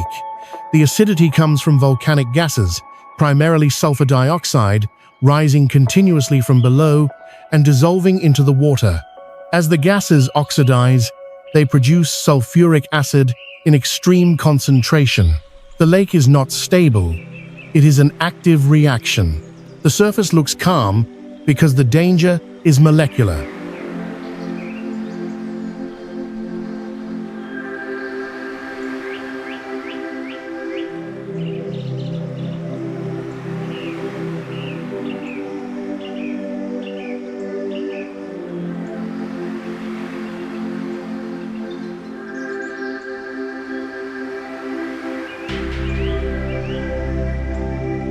There are no waves, no violent motion.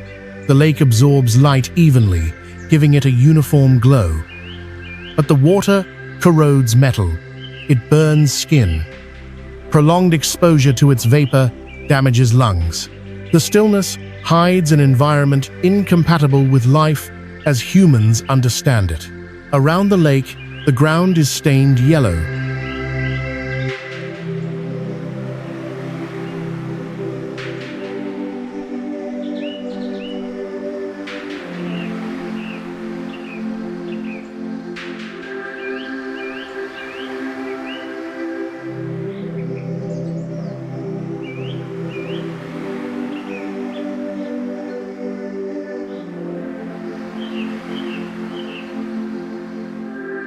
Sulfur deposits collect along fissures, where gas escapes directly into the open air. At night, these gases ignite upon contact with oxygen, producing an eerie phenomenon known as blue fire. Unlike lava, which glows from heat, these flames burn blue because sulfur combustion occurs at lower temperatures and emits shorter wavelengths of light. The fire moves. It flows along the rock like liquid, creeping through cracks and channels, flickering close to the ground. In darkness, the effect is disorienting. The mountain appears alive, breathing light rather than flame. There is no explosion, no sound, only a shifting glow that seems detached from any visible source.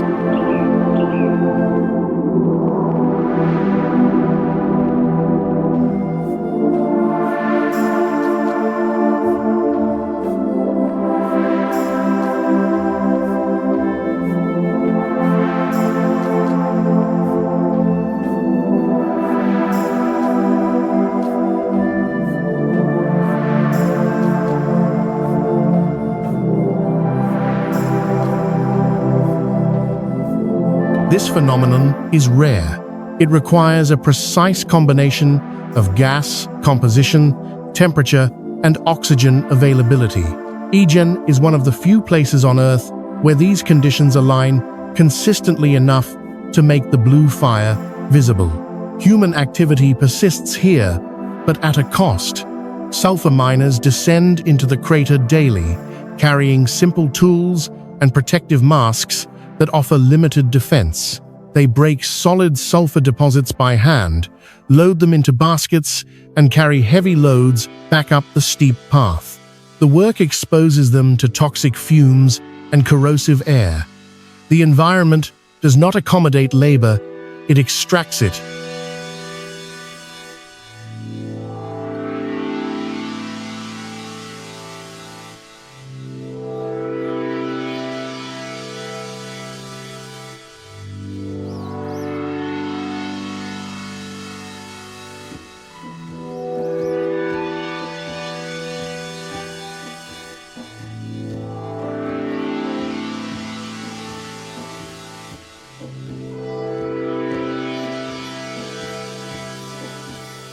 The contrast is stark. Above, the lake sits quietly, luminous and still. Below, the air burns the throat. Gas, masks hiss. The ground warms beneath each step. The mountain does not separate beauty from hazard. It layers them directly on top of each other. Sound behaves strangely inside the crater. Wind carries fumes unpredictably. At times, the air clears briefly, revealing the lake in sharp detail.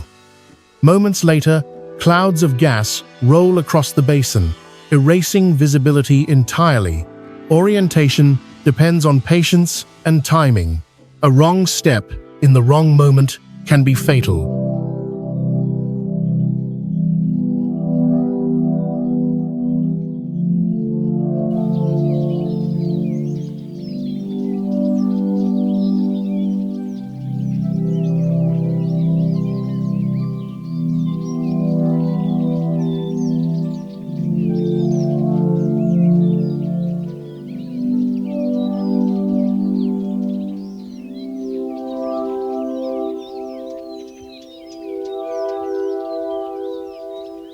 The crater is alive, but not violent.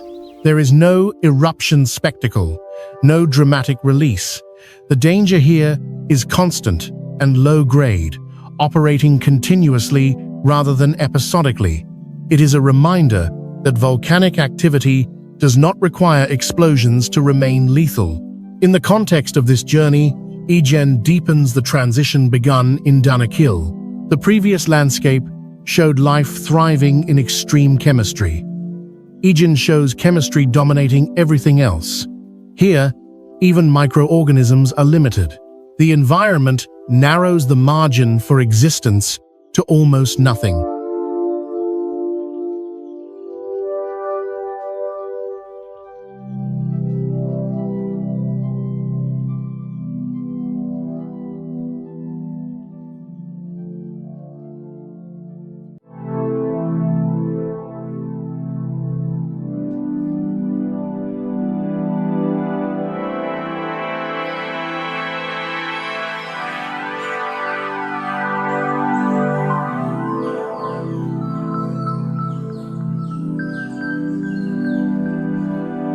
The lake does not support ecosystems.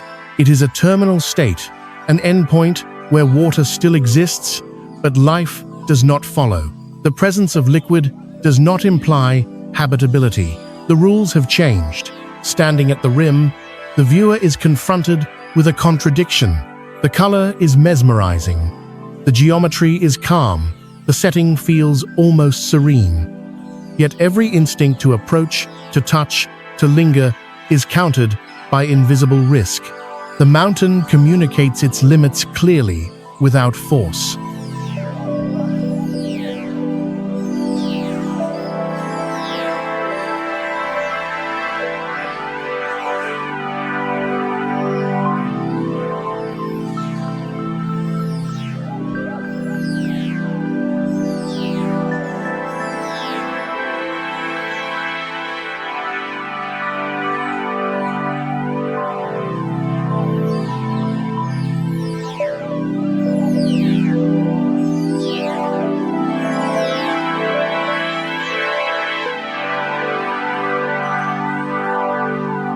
Egen crater does not erupt to repel intrusion. It allows approach, and then reminds you, quietly and chemically, that proximity is not permission. The blue fire fades with daylight.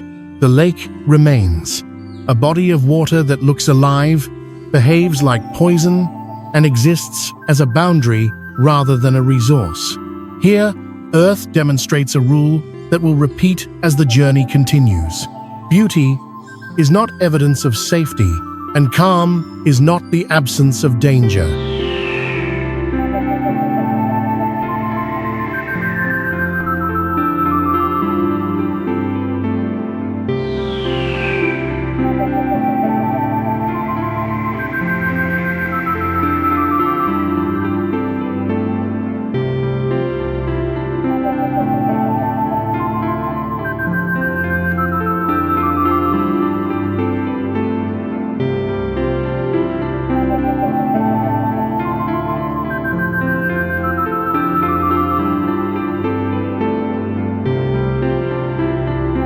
In northern Tanzania, at the base of the Great Rift Valley, lies a lake that resists classification. From the air, it appears painted rather than formed, broad stretches of red, pink, and white, separated by dark channels and crusted shorelines.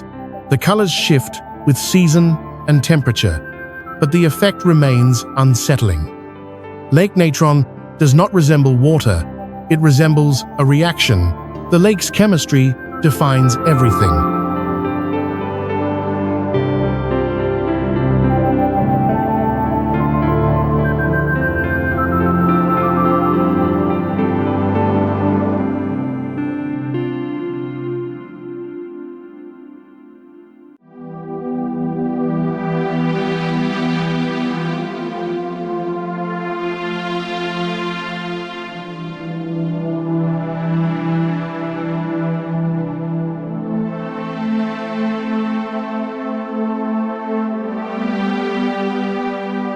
Fed by mineral-rich hot springs and shallow inflows, Lake Natron has no natural outlet.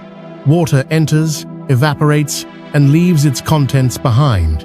Over time, sodium carbonate and other alkaline salts accumulate, pushing the pH above 10. In some areas, it approaches levels capable of causing chemical burns on human skin. Temperature compounds the effect.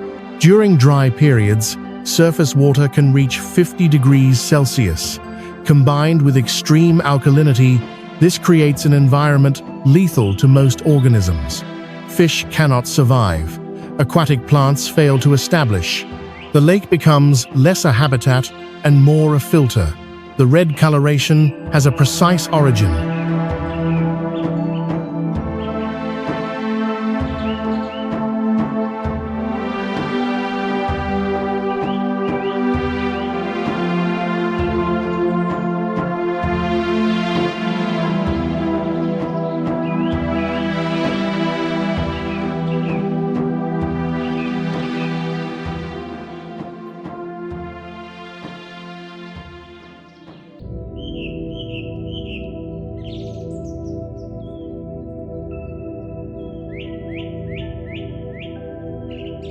Halophilic algae and bacteria thrive in the alkaline water, producing pigments that range from deep crimson to bright pink. These microorganisms do not merely tolerate the conditions they require them.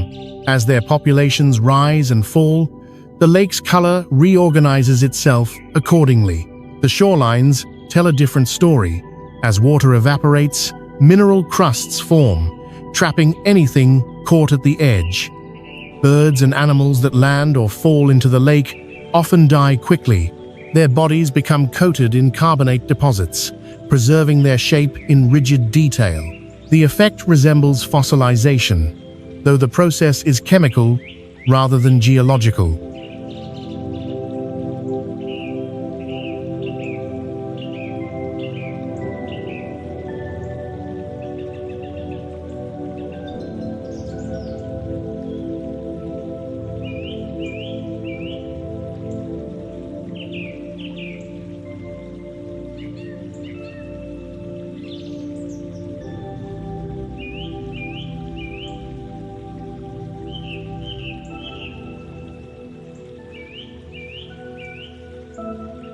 These images are often misunderstood.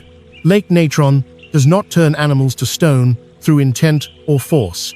It preserves them because decay cannot proceed normally in such an alkaline environment. Bacteria that break down tissue are inhibited. Time pauses at the moment of contact. Despite this hostility, life persists selectively. Lake natron is the primary breeding site for millions of lesser flamingos. They build nests from hardened salt on shallow islands where predators cannot reach. The same alkaline water that kills most species protects the flamingo's eggs. The algae that stain the lake red provide their main food source.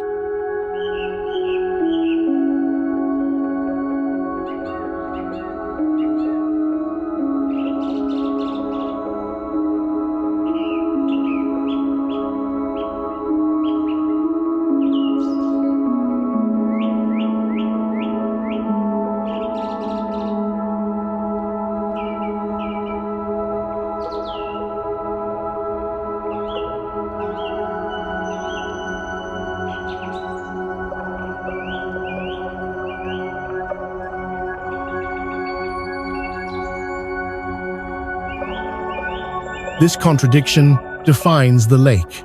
What is deadly becomes essential. What appears lifeless supports one of the largest bird populations on the continent. Survival here is not about resistance, it is about specialization. Sound is minimal. The open terrain offers little shelter from wind, yet the landscape feels quiet. There are no insects, few birds outside the flamingo colonies. The lake absorbs noise, flattening the environment into a broad, reflective plain. The ground is unstable.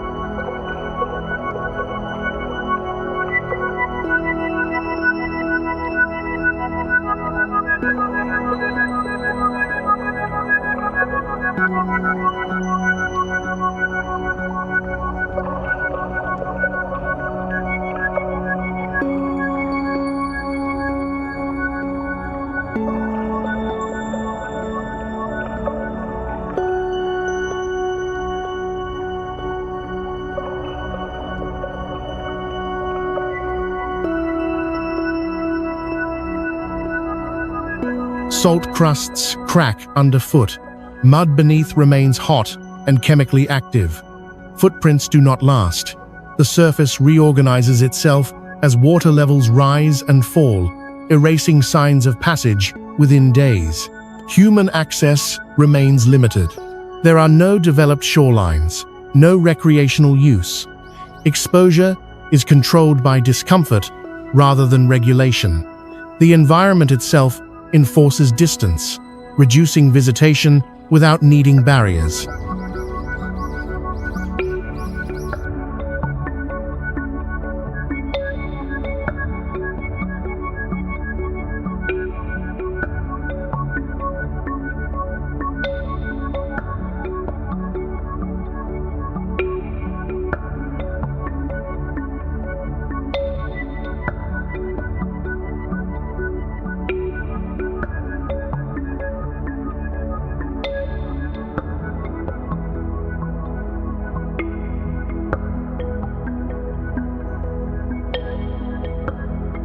In this journey, Lake Natron represents a turning point in how life interacts with extremity. Danakil showed life thriving at the microbial edge. Egen showed water stripped of biological function. Lake Natron occupies a narrow middle ground hostile to most, essential to a few. The lake does not invite balance. It demands precision. One chemical shift determines survival or death. One adaptation defines an entire species' future.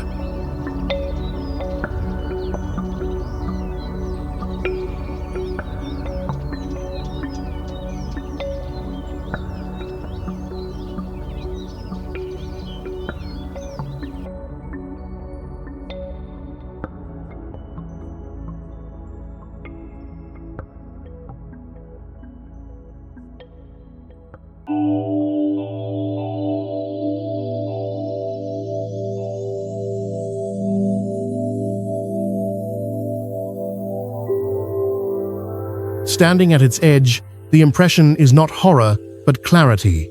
Life is not fragile here. It is selective. Lake Natron does not preserve the past in layers of stone. It preserves the present. Captured at the instant, chemistry overtakes biology. Here, water ceases to be a universal symbol of life.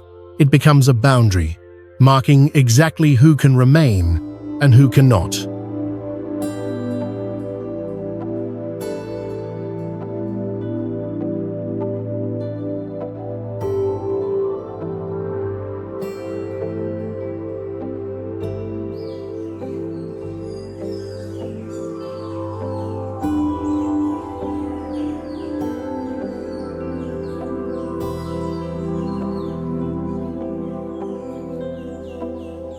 On Greenland's western coast, the land opens into a fjord where motion is constant, but rarely noticed at first.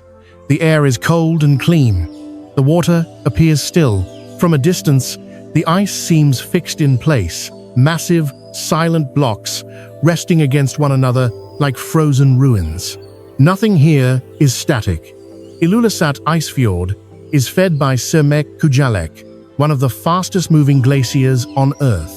The ice flows from the interior of Greenland toward the sea at speeds that defy intuition tens of meters each day. What looks immobile is, in fact, advancing continuously, driven by gravity and the immense weight of accumulated snow.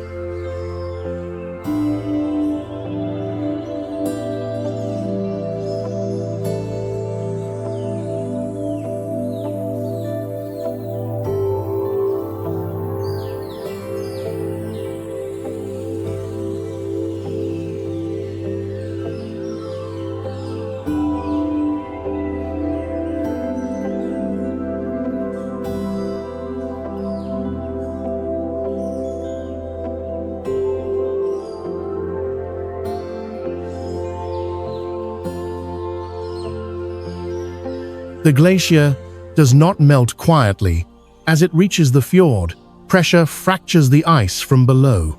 Entire sections break free in sudden carving events, releasing icebergs the size of city blocks. The sound carries for kilometers, a deep, thunderous crack, followed by the heavy splash of impact. Water surges outward. Waves rebound off the fjord walls. Then, silence returns. The newly carved ice joins a dense traffic jam within the fjord. Icebergs pile against one another, rotating slowly, scraping, grinding, and locking into temporary stillness. Some remain trapped for months, unable to escape the narrow channel toward open water.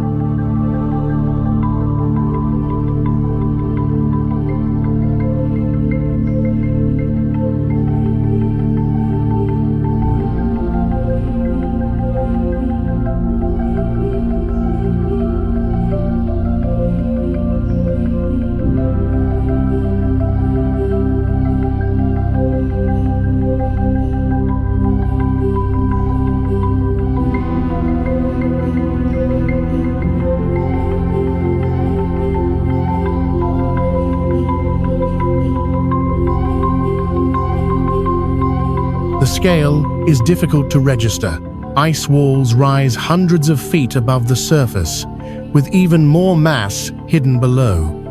What is visible represents only a fraction of each iceberg's true volume. The submerged weight controls their movement, turning them slowly, unpredictably, as currents shift. Light transforms the scene continuously. Under clear skies, the ice glows blue and white, reflecting the sun with sharp intensity. In overcast conditions, it dulls into gray, absorbing color and flattening contrast. At night, the ice loses all definition, becoming a silent mass sensed more by presence than sight.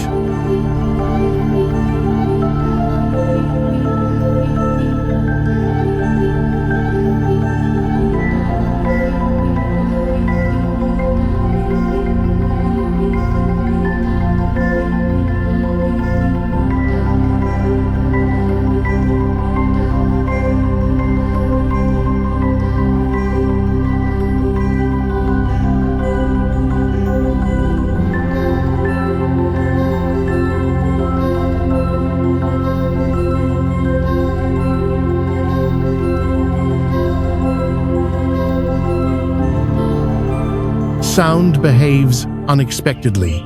Cracks travel through the ice like distant gunshots. Low groans echo from within the glacier as internal stresses release. Water drips from melting surfaces in steady rhythms.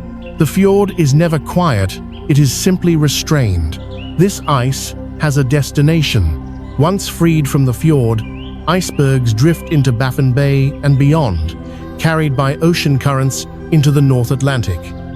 Some survive long enough to reach shipping lanes thousands of kilometers away. Their journey does not end here, it begins.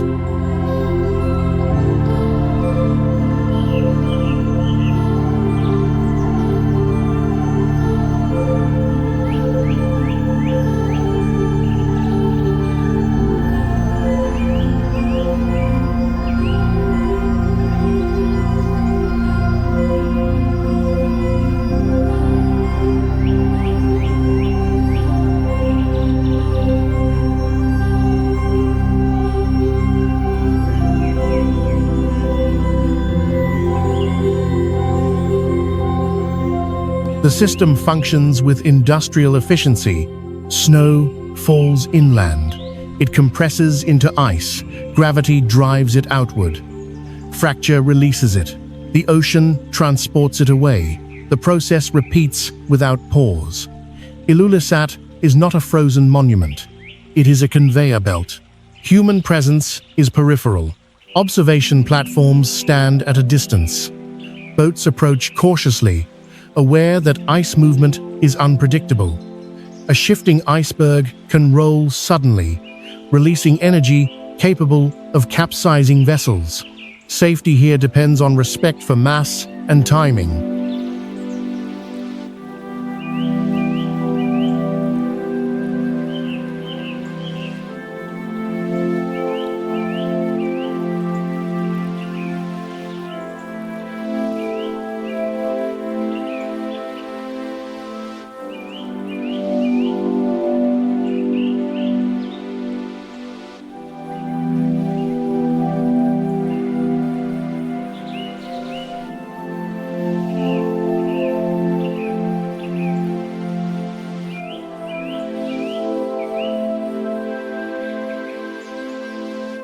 In this journey, Ilulissat marks a clear escalation. Previous environments challenged chemistry and biology. Here, the challenge is scale and force. The danger does not come from heat or toxins, but from momentum, from weight, from motion that cannot be stopped or redirected. This is also a record. The ice carries trapped air bubbles from ancient atmospheres, preserving climate information tens of thousands of years old. As the ice moves and melts, it releases that history back into the present. The past drifts into the future, one iceberg at a time.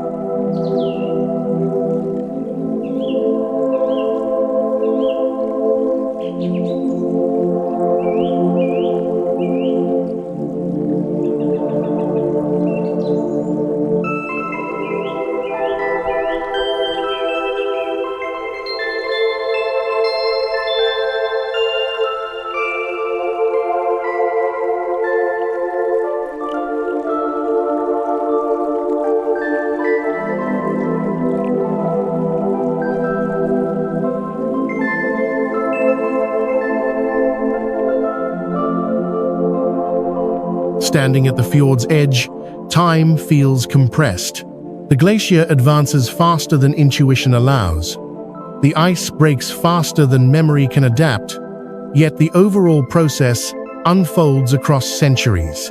Immediate violence exists within long patience. Ilulissat does not feel fragile. It feels unstoppable. And in that certainty, it introduces a new rule for the journey ahead. Some landscapes do not challenge humans by resisting them. They challenge us by continuing, regardless of our presence. Here, Earth does not wait. It produces, it releases, it moves on.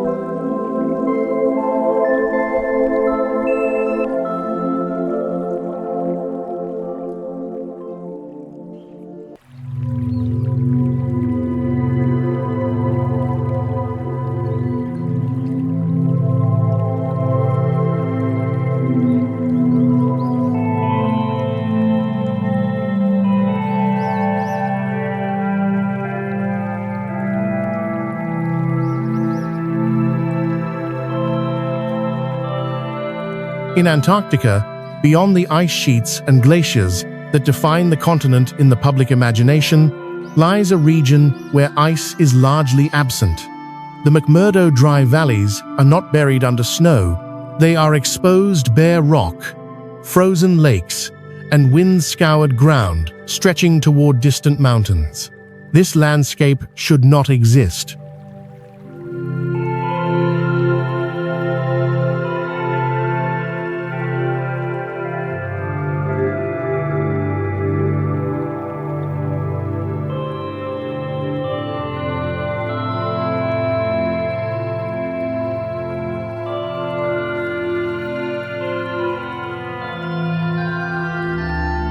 For millions of years, the valleys have remained almost entirely free of snow and ice, despite average temperatures that routinely fall below 50 degrees Celsius. The reason is wind. Powerful katabatic winds descend from the polar plateau, accelerating downslope and stripping moisture from the surface before it can settle. What little snow falls is removed almost immediately. The result is extreme dryness.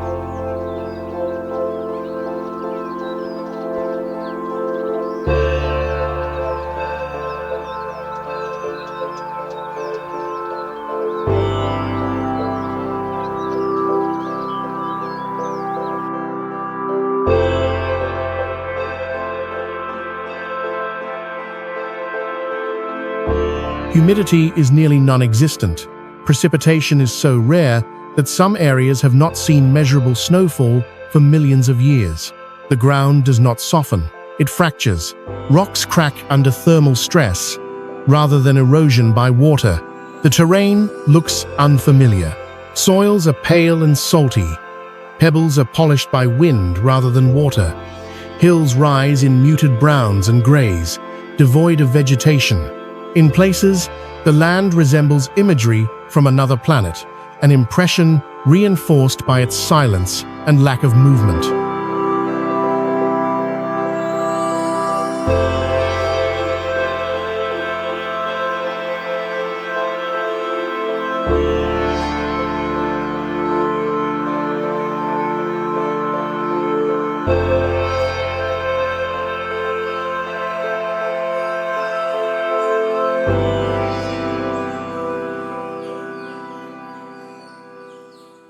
Water exists, but only reluctantly.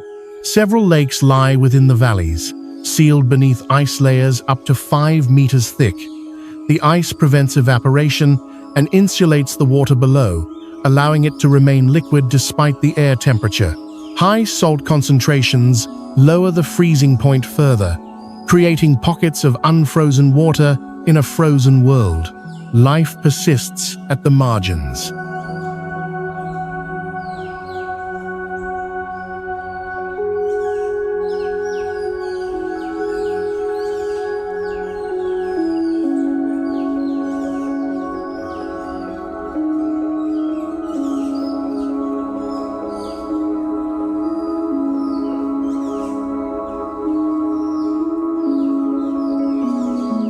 Microbial communities survive in the soil and within the ice-covered lakes. They exist in stasis for long periods, becoming active only during brief moments when conditions allow. There are no plants, no insects, no animals. The ecosystem operates at a scale barely perceptible to human senses. Sound carries too far here.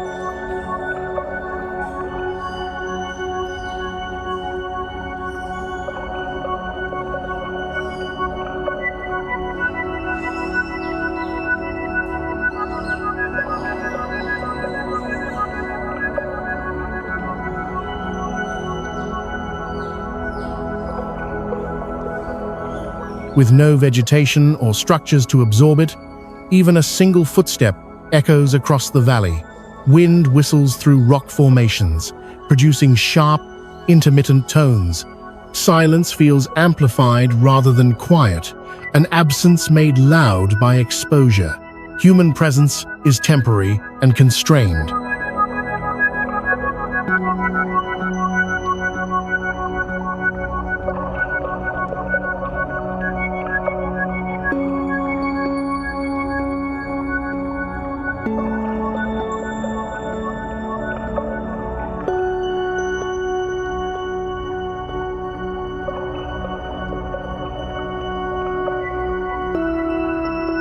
There are no permanent settlements.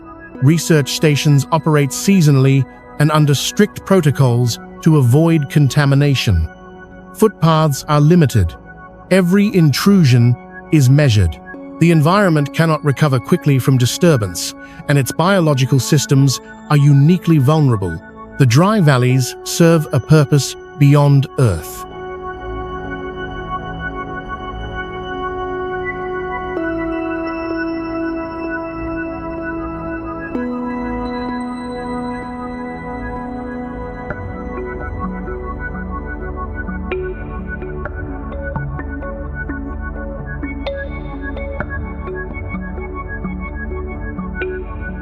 Because their conditions resemble those on Mars, cold, dry, salty, and largely lifeless, NASA has used the region to test equipment and study survival limits.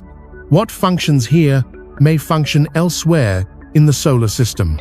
The valleys become a proxy for worlds beyond this one. In the context of this journey, McMurdo marks a threshold.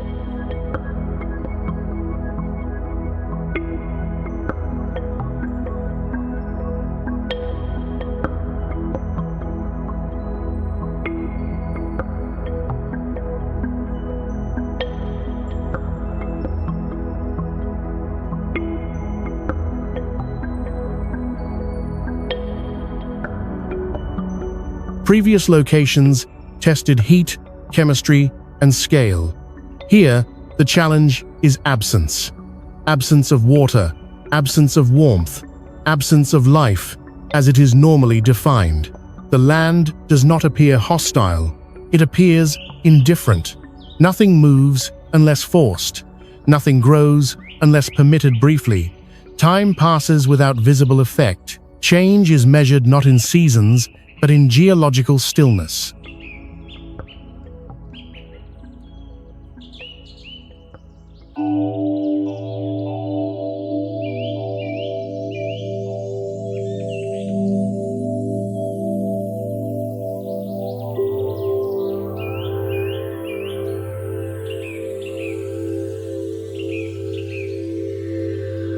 Standing in the dry valleys, the concept of desert shifts. This is not a land of sand and heat. It is a land of exposure, where cold replaces erosion and survival becomes a question of chemistry rather than biology. McMurdo dry valleys do not intimidate. They erase expectation. They demonstrate a boundary beyond which the familiar definition of life no longer applies, and where Earth, stripped of softness, reveals how little it requires to continue existing.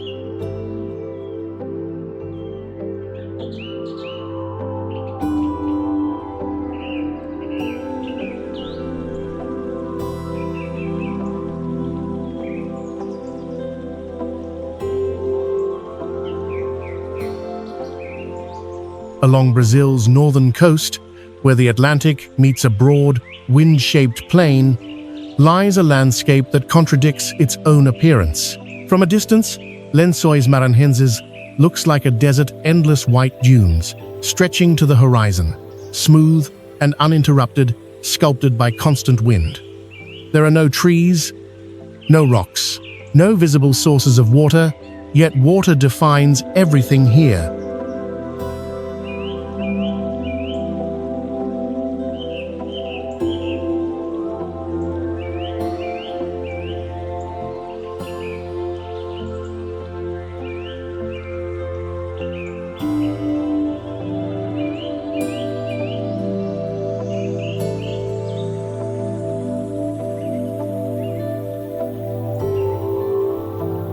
Lençóis Maranhenses receives substantial rainfall each year, far more than most deserts.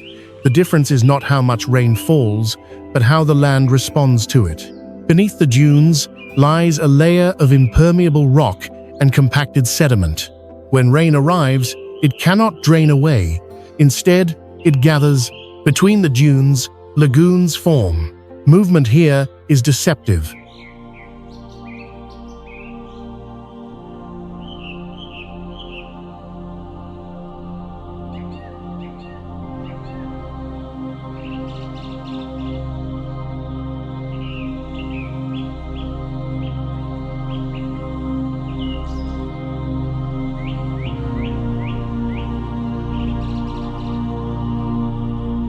Walking across the dunes feels effortless at first.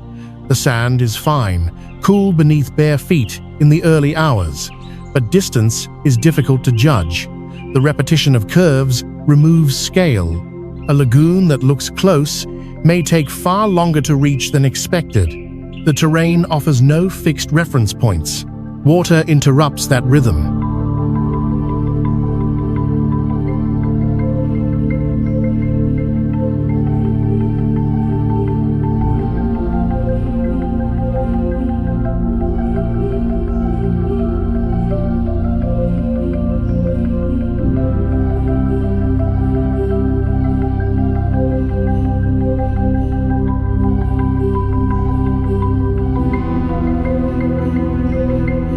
Each lagoon creates a sudden pause, a boundary between movement and stillness. The water is fresh, calm, and often deeper than it appears. Stepping into it breaks the illusion of desert entirely. The body registers cold. The eye registers reflection. The mind struggles to reconcile the contrast. Life adapts quietly to this cycle.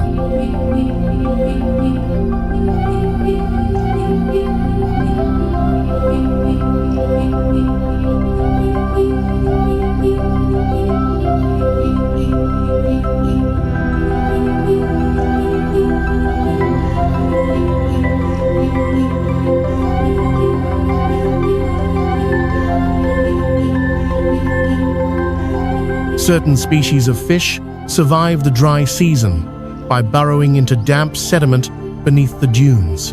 They remain dormant until the rains return, then re-emerge to populate the lagoons again. Their entire life cycle is synchronized to evaporation and return. There is no permanence, only timing. Vegetation is minimal. A few hardy grasses anchor portions of the dunes, slowing their movement just enough to maintain the system's overall shape. Without them, wind would scatter the sand more aggressively, disrupting the basin structure that holds water. Stability here depends on restraint, not abundance.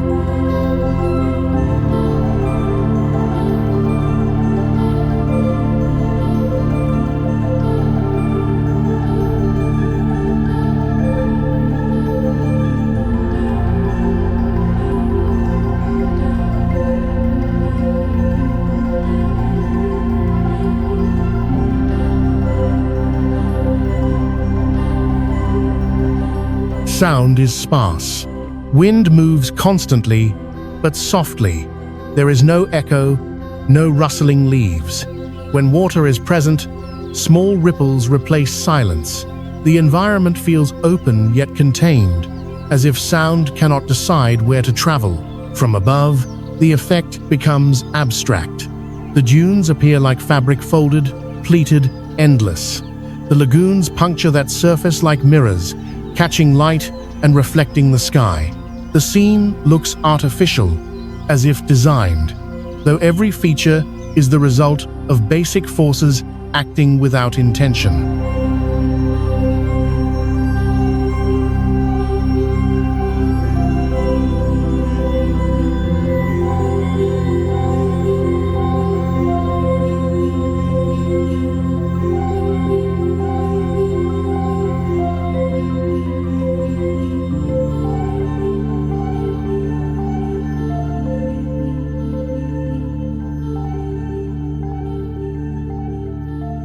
Human presence is limited by conditions.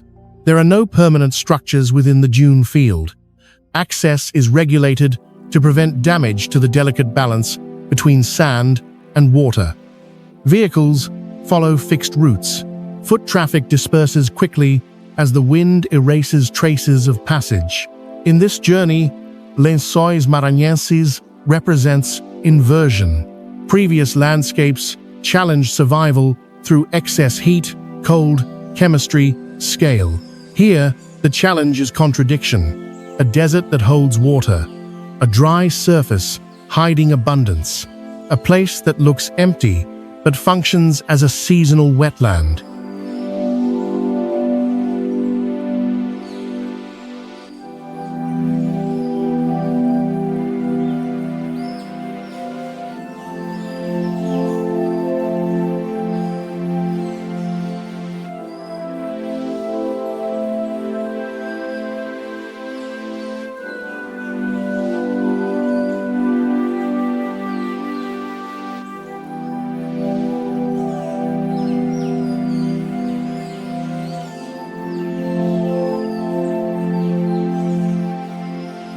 The danger is subtle, not toxicity or exposure, but disorientation.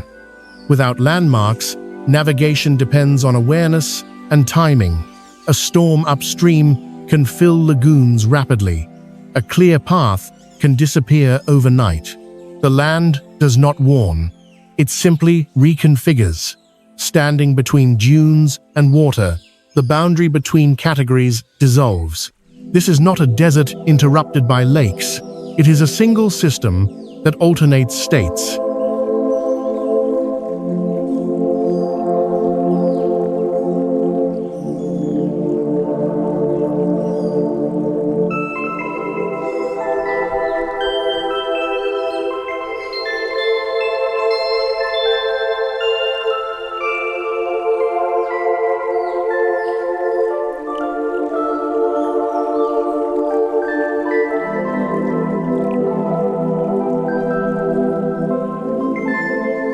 Lençóis Maranhenses does not defy nature's rules. It follows them precisely, revealing that what we define as opposites can exist in the same place, as long as time is allowed to separate them. Here, dryness and abundance are not contradictions. They are phases, and in that rhythm, the landscape delivers a quiet lesson. Earth does not organize itself for clarity. It organizes itself for continuity, even when the result looks impossible.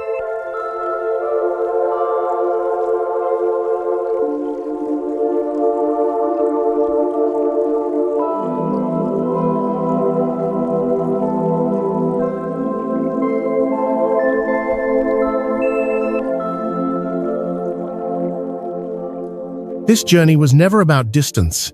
It followed a quieter logic, one defined by limits rather than locations.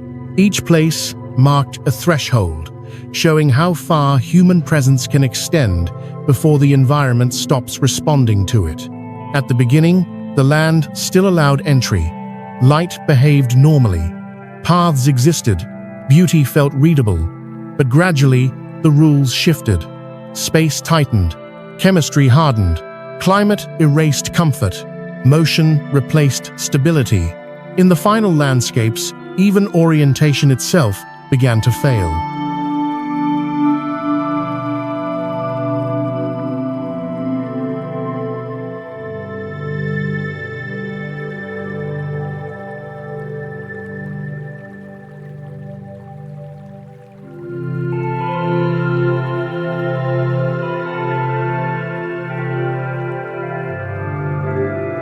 These places were not chosen for spectacle.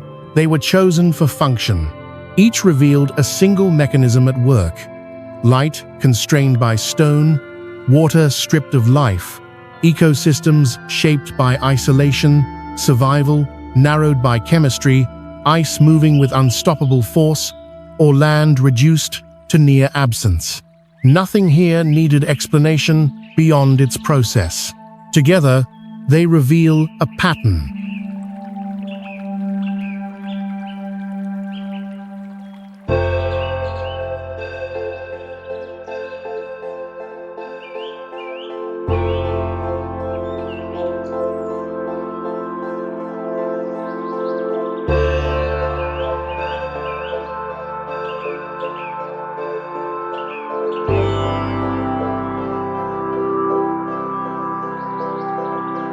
Earth does not hide its extremes. It simply does not adjust them for us. Access ends where tolerance ends. Comfort disappears where systems no longer require it. The planet is neither hostile nor welcoming. It is precise, continuous, and indifferent to interpretation. This is the real logic of exploration.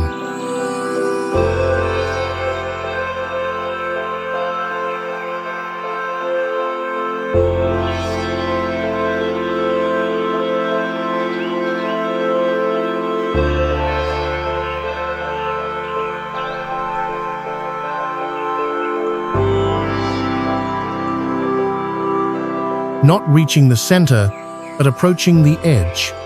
Not conquest, but recognition. These landscapes do not reward presence. They register it briefly, then erase it. Seen as a whole, the journey becomes a map not of destinations, but of boundaries. Boundaries between light and darkness, between water and poison, between motion that feels slow and motion that cannot be stopped.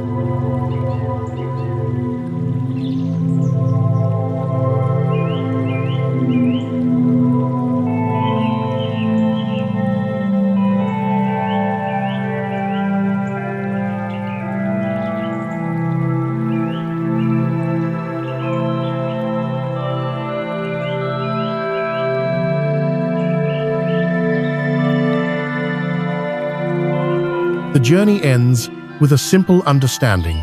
Some places are not meant to be reached. They exist to mark where the familiar world ends. Beyond those edges, Earth continues, cooling, eroding, drifting, reacting, not waiting to be understood, only continuing on its own terms.